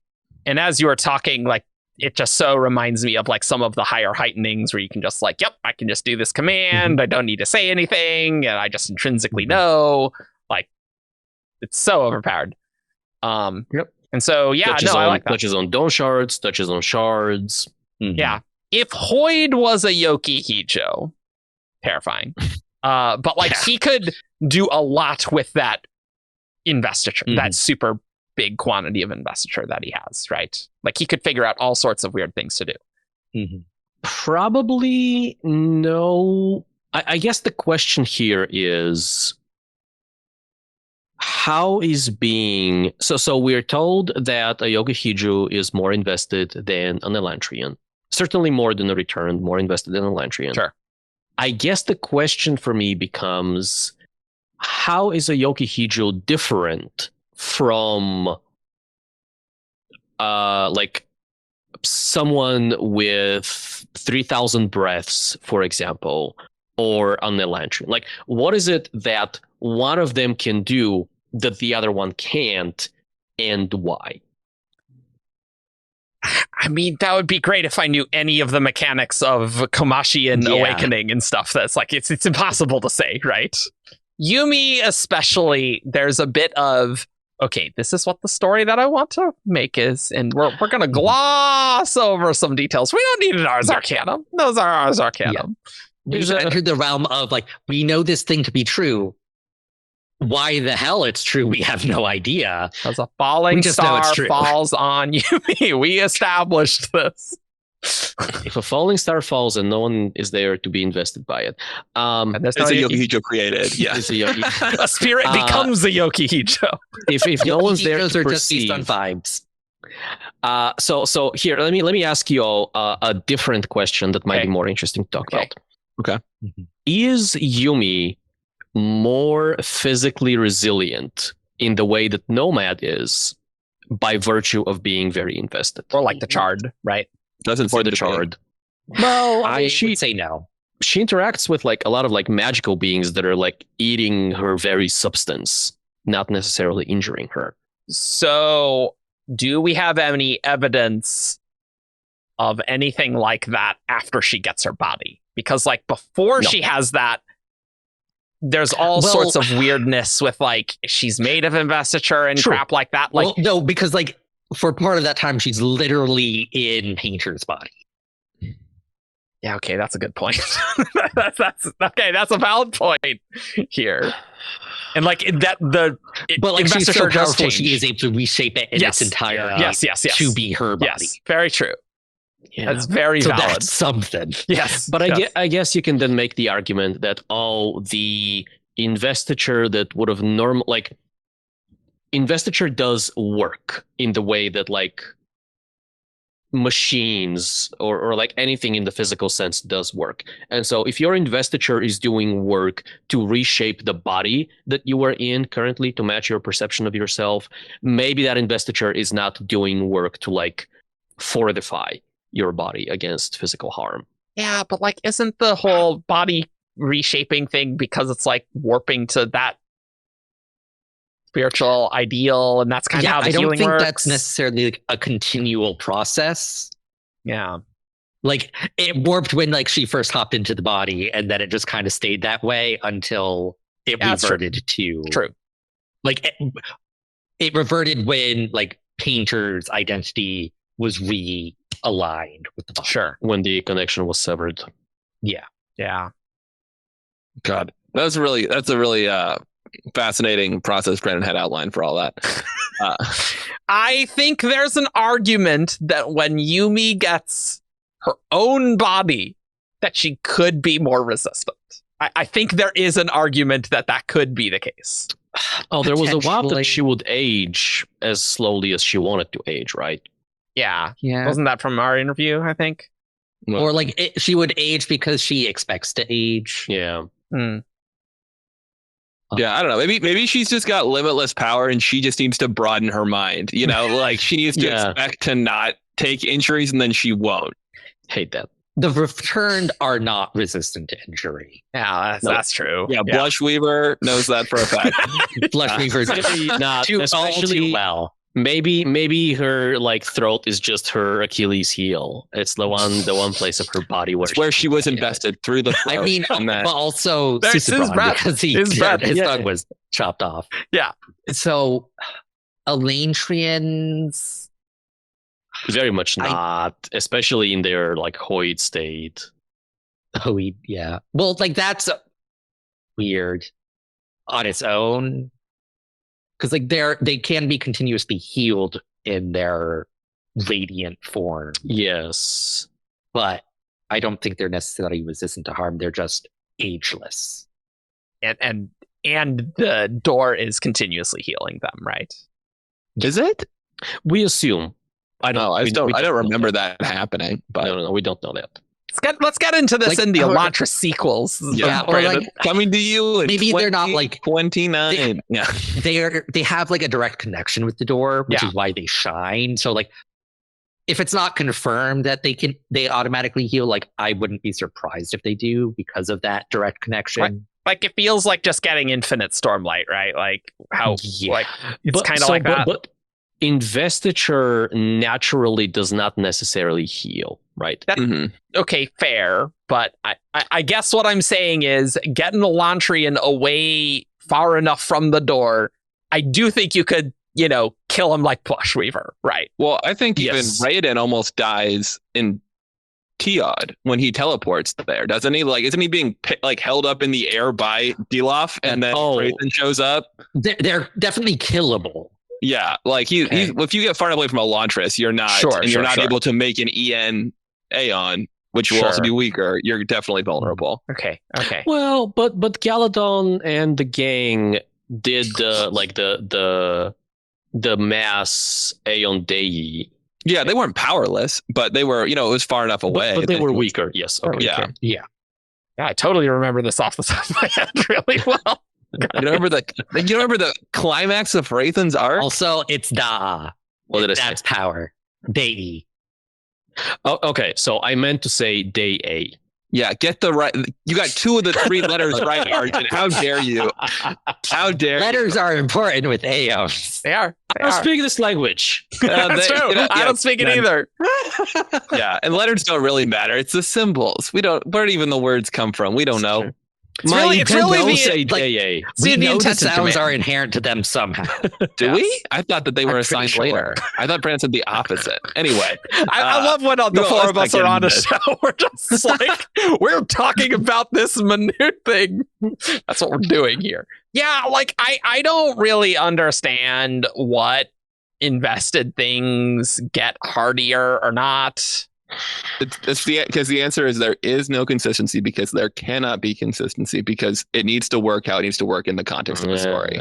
So Fact. outside the context of the Cosmere, that's what's going on. Do you think do you think Brandon would retcon and make the return, more hardy to things like the Atium He retcon? better not. Then I'm not saying he would or he should. No. I'm just saying maybe in retrospect he would be like, they're pretty invested. They should be like a little tankier.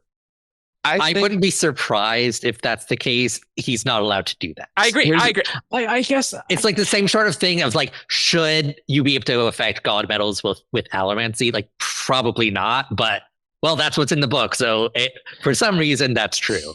Well, okay, and here's the other thing though, is it's inherently not that interesting if every single one of your magical users on whatever planet you're on displays the same exact sets of traits. It gets boring. If everybody is hardy, if everybody is faster than normal, if everybody you do need to be super invested for that to start manifesting. Yeah, but I see what you're saying. A few thousand breaths is not an insignificant amount of investiture. I know, but if Risen as a Dawn Shard was the same as Yumi as a Yoki-hijo, was the same as a Returned, was the same as an Elantrian, that wouldn't be that interesting, in my opinion. Yeah, sure. Yeah, I agree. There's stuff for Risen to maybe have some protections like Nomad did, right? Like the Dawn Shard itself protecting itself, type 5. That's a different thing. It absolutely is a different thing than just I'm highly invested, so I'm hardy. Yeah, for sure. Yeah, I agree. Mm-hmm. Absolutely agree. Yeah, that might be, if anything, the chart. Well, yeah, the chart are weird. That's what I'm saying. Yeah, and maybe Nomad's just they're invested, so okay. Okay, interesting. Sure. Yeah. That's totally a thing that normally happens, Sixel. Sure. Yeah. But it's not uncommon though. It's I think he's got a decent argument. You look at certain types of mistings, you look at your radiance, I'm sure there are other examples that will occur. Yeah, but it's okay for there to be commonalities. It's not okay for there to be universalities. Yeah. That is very true. You don't want to get in the scheme of just having it be so rigid that it's not interesting. And I think, look, the secret projects have shown Brandon's just going to do crazy world building stuff, and it's going to be pretty cool, actually. So, that's the nice thing. I don't think Brandon's going to run out of cool ideas for weird crap to happen. I'm not worried about that at all. That's not the concern. No, not at all. Honestly, I do want to ask him at some point. I'm are you at all disappointed that Nalthus, Scadrial, Cell, they're not as zany as his later ideas? You know what I mean? I'm do you wish that they were you had been in kind of your crazier mode then, or are you okay with 3 Earth clones? That's a good question. I think he's okay with that for Scadrial. Mm-hmm. The other two maybe. But, I'm curious if we'll get to the Elantris sequels and he'll be kind of retconning in some nuttiness to Cell or something, where he's I mean, a lot of places on Cell where all the places have different magics. Potion making magic things. Potion magic. There's an entire third of the world we know nothing about. Yeah, the third domain, the right? Third Empire. Yeah, the third domain. Yeah, he's still got room to play. But yeah, it's just one of those where he tends to do a little more nuttier world building now, I feel like. Do we gotta do some episodes about weird Cell stuff? Like we did a history of Cell episode. I think we did two, actually. Yeah, we did. I don't know how we do an episode like that. I'm just saying, put your comments below if you remember that there's 3 domains on Cell. Just remind me if you do, and that it just reminded me of things like the Aeon pendants. And there's weird Cell lore that we can talk about in preparation for the Elantris sequels, and I thought that could be cool. The Badali lore, I would love to talk about that, as part of the annotation series that I want to do. I know. Cool. I'm aware. We're gonna get there. We're not gonna have. It's gonna be either we're running out of topics before Wind and Truth before that book comes out, or it's gonna be after Isles of the Embers arc. It's good 6 months after that, maybe. I think we'll be good. 2026. 2026. Badali Aeon pendant lore. Although it's not quite as fun because we don't have someone like Roshar to just be like, wait, what are you talking about? This is just the episode where when we refer to a thing, we all know what we're talking about. And the audience is like, I have no idea what you're talking about. Oh, yeah. King Ryoshem. Yeah. You know King Ryoshem. The early Elantrian Empire. Yeah. First original name Rahasham, of course. Yes, of course. You remember the early, middle, and late eras of Cell. And if you do, good job, because I don't think Brandon knows what that's referring to. I'll be honest. No, he does not. I don't. He was definitely asked about a definition for them at one point, and it definitely was not accurate. Yeah, it did not make sense. It will be funny for Brandon to go to his world building documents from Elantris, which itself, he wrote in 2001, right? 2001. Yeah. And just going back to that, where he's like, man, I take better notes now of my world building ideas. I'm sure that's so much. He doesn't. Karen does. Well, sure, but there's a system. His nascent blooming ideas pre-Karen getting them, right? Where he, things like that, where he's like, where am I going with this? I guess he wrote Emperor's Soul. He does have he has touched the planet a little bit, but it's still. I totally agree. It's going to be different. What was going on with the Dakor? What did I say? And then he asked Karen, give me a list of all this stuff. Yeah, I'm sure his knowledge of the world building he'll have to refresh himself a little bit. At least it's only one book to read, though. You know, it's only what I mean? One book to read. Yeah. It's not like Stormlight where you're like, I don't know, it's somewhere in this trove, and I'm going to have someone else find it for me. Yeah, we just have to hope that he doesn't read it and then decide that he needs to write a revised version of Elantris to re-release and Lucas himself. That's the 20th anniversary. Yeah. The definitive edition. We're coming up on that's next year, Eric. That's right. I don't like that. I don't like that. Oh no. Well, I hope let's go play a fun game. Let's play a fun game where we. We're gonna go play Who's That Cosmere character, and that transition was very bad. So I know what I'm doing. Sorry, I just had the horror of what just happened, and I was just so thrown. This character is from Roshar. Menace, Tien, Tom, Braze, Void in drag on a horse. It's time for Who's That Cosmere character. Welcome to Who's That Cosmere Character, the game show where you send 5 clues in a character to WTCC at 17shard.com. I read each clue aloud, and after each clue, these guys have a chance to guess who's that Cosmere character. Although I'm not reading from the regular queue because our priority queue is long, so I'm doing that again. We gotta prioritize the priority people. Yes. So if you want it faster than however long the regular queue is, which it has a lot of spam in it, I'm told, you can support our Patreon for $10 a month. If you're a herald on Patreon, you can send in these. And if you want us to support us less financially, you can do less. You just won't get priority. Yes, we put that to the $10 a month people because we thought if we gave it to more, then this would be too long, which it's already a little too long. So, and I see these ones submitted from 2023, and I have this emotional things like that was so long ago, but it's like we're recording this in April. It's not that long ago. But it's not that long ago. Mm-hmm. Well, I mean, this one's from May 2023. So. Oh. Okay. All right, let's work through that backlog. Yes. We might need to do an episode here. Yeah, because we do only consume them at a discrete rate. You know what I mean? Like we have a certain number of episodes for the most part. We have wanted to do a Who's That Cosmere character episode for a while, and we will do one after the WoBs have ended. So don't get too many at C2E2, Argent, or I'm going to get you. I will not. I love how vague and ominous that was. I like that. I will get the perfect amount, which will be 20. No. I will say about our Patreon, you can support for just $1 and see outtakes and vote on our art polls. So like it is pretty cool. So anyway, so this first one is sent by Psycho. And clue 1. You know it, you love it. Clue 1, this character's from Roshar. What does it mean to be from Roshar?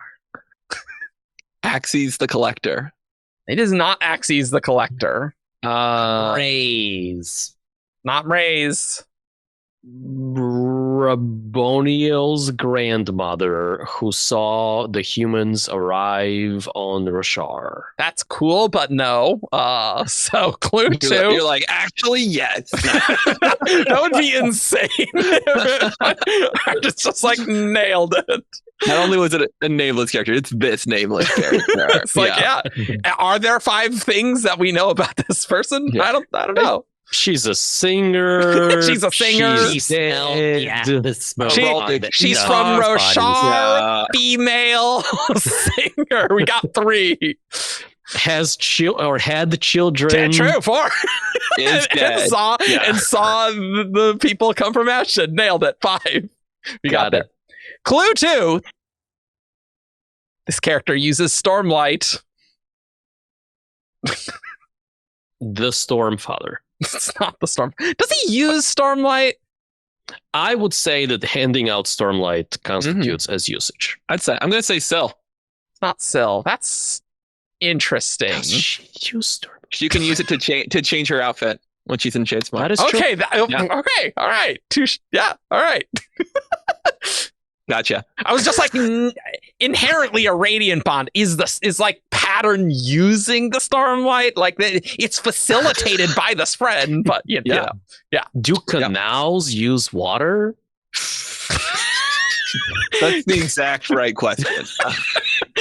I'm so tempted to not call this episode The Last Shard and just say do canals use water? We discussed. Like that'd be the title question of the episode. Okay. My guess, Seth. It's not Zach. I'm just going through characters Alex loves. Perfect. I like that. Clue 3. This character does not talk a lot. Dabbed. It's not Dabbed. Stormlight. Damn it. Hiyo. One day he will, God willing.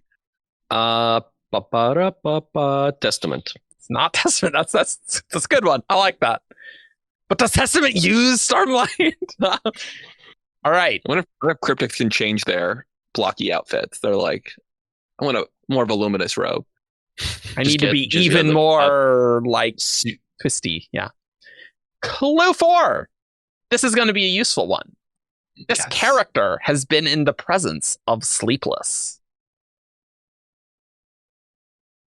Well then. No, that's a good one. Well, I'll tell you it's not Hoyt. Okay, here I'm going to guess a nameless character. Or he probably has a name, but I can't remember. What about the little kid who had the head injury, who got dropped off. I think it was a head injury. Who got dropped off at Komashi's Life Orphanage, where the sleepless beggar was hanging out outside. There we go. Like Stormlight was used on him. There. Oh, damn it, Eric. Damn it. This is why I need all the clues in front of me, because I can only hold 3 in my mind at once. Only 3, not 4? Like a full shard quadrant? Not 4, only 3. Okay, you're correct. That was another bad guess. I've thrown away 2 of my 4. I do love the specificity of that, though. It's like, this is nameless, but like... You know who I'm talking about. I know who you're talking about. Yeah, exactly. One of the Skybreaker acolytes who were sent after Arklow, and then he destroyed them both. I totally forgot that was a thing. Jeez. Skybreakers don't talk much, you're right. Mostly because they're off-screen or evil. I figure maybe one of them was characterized as this person doesn't talk a lot. But that's a no. But they presumably use Stormlight. So they talk an appropriate amount, in my opinion. Yeah. The thing about Sleepless is they hide everywhere. Yeah, you're right. I did say this was useful, and then I thought about it. I'm like, but there could be like a lot of people in the presence of like a horde. Okay, but the fact that you're saying it's in the presence, Eric. Yeah, that's a good point, Ian. Yeah. No, I wouldn't. Yeah. Like, how would you know? We're metagaming it now. Yeah. We're like, okay, Eric wouldn't have said it was useful if it was actually a BS. Like Calvin saw Hordling one point. Yeah. We're back in business. Well, there's some Kremlings that we see on page that are pretty wink wink. Oh, for sure. Which is why I don't think it's any of those, because Eric wouldn't have said this was a useful question if it was one of those. This is why Grace talks less. Yeah, Grace. Yeah, Grace is a Stone cold brick wall. We're not going to get anything out of Grace. She's merciless. Yeah. We can work Eric over a little bit and get something. I'm just trying to have good vibes and good banter here, guys. Come on. Is it Cord? It is not Cord. Cord is not a thought that I had, but she can't use Stormlight either, can she? I mean, but she does use Stormlight like in plate. I wouldn't call it. If I was writing the question, I would call it BS on that. I think that's. I think I would accept that technicality, right? I think I would say, like, if. But then I'm changing my mind. I bet you she could do what Rock can do, though, with the bow. Like she can do something weird with the spren and whatnot, and I bet that she could. I would be shocked if she's got like a little something going on. But basically, I'm viewing like. Oh, if they like use Fabrials, that kind like Artifabrials. It's basically like getting under the same loophole as Fabrials.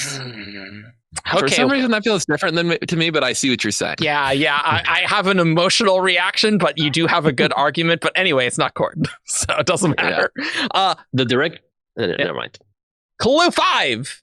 This character has silver eyes. Oh, I don't know anybody with Cheery. It is Cherry. Nice.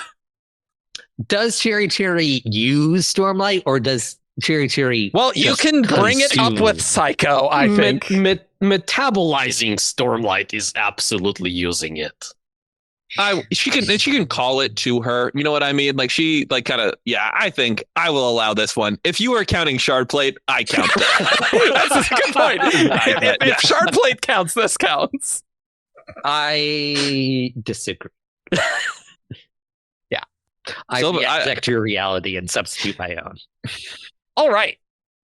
This next one is sent by our lovely friend and keeper, Mr. Duck. Mr. Duck. Okay. All right. Hello. Clue 1. Unexpected, this clue definitely is. This character is not from Roshar. You're doing a Yoda theme. And it's a Coppermine person, so you're like, this is definitely gonna be like somewhat obscure sometimes, I think. Or like there's a clue will be obscure. I'm gonna go to my homeboy Theopolis. Oh, okay. Theopolis. No, it's not Theopolis. I love Theopolis. Has Theopolis ever been an answer to who's that Cosmere character? You should put that one in. Twice actually, I think. I don't remember. We've been doing this for a while. We've been doing this for a long time. 2018. Yeah. Let me see. Someone Yodel commented on it. It's not Yodel. What about? No, I'm not gonna guess her brother because we don't know 5 facts about him. I'm not gonna say it. That's just throwing. You away wanted obscure, David. It's true. It's too obscure. I'm gonna guess Raiden. It's not Raiden. Yeah, true. Oh boy. Theopolis was an answer in 2022. How do you? Is there like a database you can check that on? Like, how are you knowing this? No, wasn't there that guy's spreadsheet? Well, there is, but I don't know where it is. I was confident that people would have talked about it in the Shardcast channel. Oh, okay. So you just searched Theopolis. Okay, fair enough. I was like, yeah. How do you know that? All right. Ooh, okay. Ooh, this is fun. I didn't actually read all these clues. Why did you pick this one? Because I thought Mr. Duck, he wouldn't lead us astray. That's true. I forgot who asked. Yeah. Little would you know this, but I contributed to this character's history section on the Coppermind, mentioning words such as Wayne and letter. Mr. Duck, I can't fit this all on screen. You do realize that. Can you spell? We're saying Wayne. Yes, yes, correct. The character Wayne, yes. The character Wayne. Okay. Yes. Okay, not Wayne as in yes, Wayne. Yeah. Good question. Yes. That is such an interesting clue. Can you read it again? Or like the last bit? Little would you know this, but I contributed to this character's history section on the Coppermind, mentioning words such as Wayne and letter. Okay, what about is he trying to bring a letter to somebody? No, it's a payment, isn't it? I was thinking of like when you go to see Alriandra. Is this Letter or Leather? Letter or leather? Okay, cool. Letter. Look, I don't speak this language. This is my one of my new favorite bits that you do. I like it. I feel like there should be like a letter. Like it is kind of, but I don't know. Oh, is it? Oh, what's his face? I don't know. Is it the butler from Alloy? Like Tiom? No. Tilam. No. Yeah, it's not that. I'm gonna guess. I'm gonna guess Lord Harms. Not Lord Harms. No, I'm thinking of. It's also interesting how this clue identifies them as, oh, this is a Mistborn Era 2 thing, right? Mm-hmm. I'm gonna guess. In there, maybe. I cannot possibly remember the name of these characters. Okay, sure. So I want to guess one of the two bankers that Wayne talks about. And like they go and deliver his like will to Alejandre, whatever her name is. Yes, Alejandre. And I'm gonna guess which one of the two do I want to guess? One of them Wayne thinks of as like bowler hat. You're guessing bowler hat guy? Yeah. There is no. It is not bowler hat guy that you're describing. Clue 3. As awkward you could say they are, they have friends. Okay, I was gonna guess Alejandre, but now I don't know anything about her friends, so no, that can be it. Well, no, she has like college friends that abandoned her when she went to work in the factory, but. Right. Those are not friends. Well, good point. Former friends. The inventor's daughter.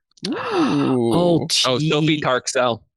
Yes. Yeah, Sophie. Yeah. It's not Sophie. I like that though. I know exactly who you're talking about. Put your comments below if you remember Sophie Tarksel. But like that's a source of that's the source of Wayne's fortune, right? Yeah. It's exactly that. A lot of it, yeah. That's why Bowler Hat and other guy came over there. Yeah, I feel like it's like Cobb and Son, those guys. I can't remember. Like, I don't know. Anyway. Yeah, that's their company. Wait, really? Is it actually called Cobb? There's another Cobb on the Coppermind? I don't. Well, I'm not gonna wiki it. Yeah. No, it's not Cobb. It was something else and Son. You know, I once had an idea maybe? for an April Fool's joke where this doesn't work because Skyward's done, but changing the copper mind to be called the Cobber Mind, The cover mind. and the featured article would be Cobber. There's multiple Call and Sun. Call and Sun. See, I said Okay. calling. Yeah, it was something like that. Okay, all right. You could still do it, Eric. We've got Skyward Legacies, and apparently Brandon decided to write a sequel Skyward series again. Sorry. Sure. Call and Son and Daughters. Accounting and Estate. Yeah. Yeah, so one of them is Call, I think. Like that usually it is their last name. Yeah. But, Yes. Generally. Family Okay. business, clearly. mhm. Anyway, Yeah. good talk. They've got friends, huh? What about that little street urchin that Wayne talks to, and he gets some booze from him before he goes to see Ariandre? He had friends. Oh, in the worst chapter ever. Yeah, in the long chapter of Bands of Mourning, where Wayne goes on his yes. most annoying adventure On his ever. quest. Well, I blocked that chapter from my memory, but no, it's not them. Okay, there we go. That chapter actually was a full third of the book. People don't realize this, but That's actually true. Yeah, if you count. See, it's so bad. I believed you for a second. I'm like, that's not that unreasonable. Wait, no, yes, it is. that was is the not that last long. battle of The last battle. of the Lost Metal. I'm sure there's a fan fiction like that where it's just Wayne's hijinks through a long day. In a battle, maybe? I can see it. Wayne's last battle. Well, I guess we saw that in Lost We Metal. saw though. that, yeah. I don't have a good guess. I want to guess the other accountant. Okay, The no, short it's not them. It's not them. You know, when you were describing them, I was going to say it's neither accountant, but then you described a specific one. I'm like, no, it's not that Right, accountant. we're locked in now. No. Yeah. Look. Oh well, you left yourself a guess. Clue 4. Abilities include world hoppering and not dying as of yet. World The hell? hoppering. I'm gonna say Hoyd. Not Hoyd. I should have guessed Hoyd. No, he doesn't fit like any of the other clues. Hey, there's only so many world hoppers in there, though. Yeah, did Mr. Duck work on Hoyd's cover mine? I know. I was like, I know for a fact he didn't. So. Is You it Milan? especially know. What was that, Ian? Is it Milan? It's not Milan. Oh, you're right. There is a letter. Ooh, that was a good. Yeah, that I was a good did. guess. I did think about Milan at one point, but Could it be the Shodell that's with Milan? Because they're there when the letter gets delivered. That's kind of the only factoid we have about them. I don't know if that Sodell has a character article. I don't know. Did they have a name? I don't think so. Jean Ven. Oh, shoot. I guess it did, didn't it? Yeah. Curses. How dare you not remember Jean Ven? Eric The didn't know subject that. Of our February Coppermind commission. I see. Are we going to commission that? Yeah, we're doing that epilogue scene. Ooh. Oh, cool. I never know what wins. You just appears in content creation. To, I'm to, like, to oh my be honest, goodness. it would actually be helpful if you mentioned which one, because like you mention the poll options, we don't hear anything since, because like if like a lot of us, until sketches.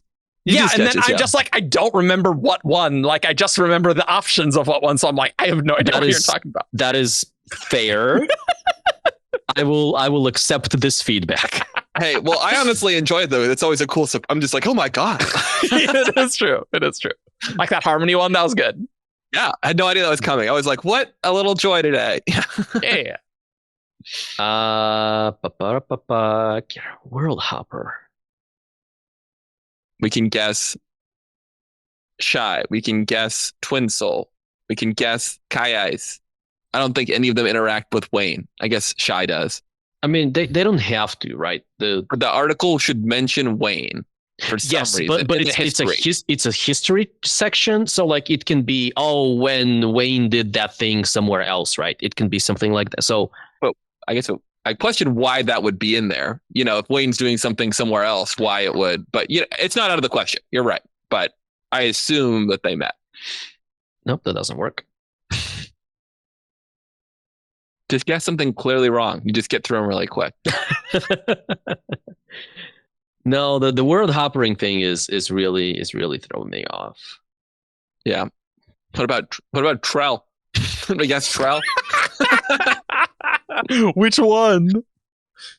Unclear. Genuinely, any of those Trells is like I can't distinguish. I don't know who's who.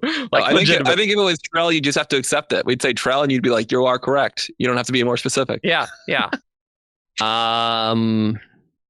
Until someone sends in just the foreman from White Sand, and so the other Trell facts don't work. It has to just be that guy. Yeah. We're still sure that it wasn't at some point just that guy. We don't know. Will Brandon ever answer that? Brandon's like, I have really put myself in a position with this one. I don't know the answer. It's just so weird. God, who do I guess? What if in the White Sand revision there's just like just a big lantern hung on Trell the guy in that revision? More prominent. Yeah, still, more prominent. Yeah. Just a true like spotlight. Yes. They still include that panel from the comic. It's like no other illustration. It's an exterior illustration. I mean, that could be kind of cool if there were interior abilities includes world hoppering, and what was the other ability? And not dying as of yet. Okay. Not useful at all. Yeah. We know they didn't die in the book, so it's definitely not Wayne. I did consider guessing Wayne at one point. Absolutely no idea. Okay, should I go to the next clue? Yes. God, we have more. Yeah, there's one more. I'm just gonna pass. Okay, I got nothing. I'm gonna read all the clues and then we'll read the fifth one. Cool. Okay, Perfect. Great. Unexpected. This clue definitely is.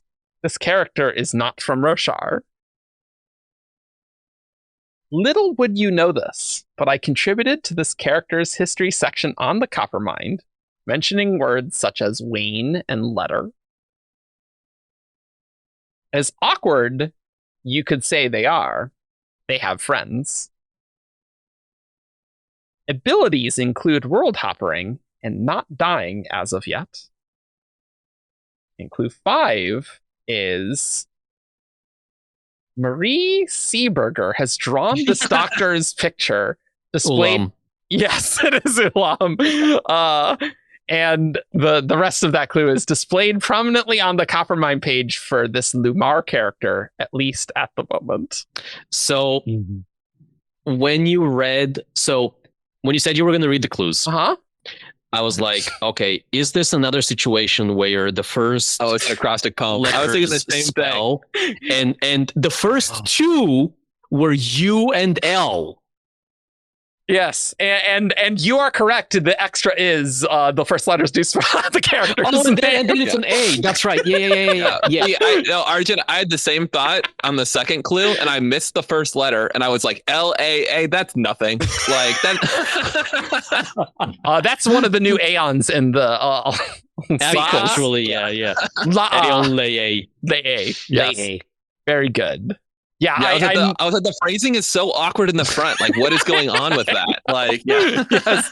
Anytime where I'm literally reading out exactly precisely the clue in this order. Yeah, I did see that part. Yeah, I hadn't read all the clues. I just saw, they spell out this name, and I read the first one, and I thought that was fun. And he's not dead. Like, he's not dead. No, true. At least I have to go and look and see if Wayne in the history, because that I am curious about. Yeah, let's go look. I didn't fact check this. Presumably because he cautions Melan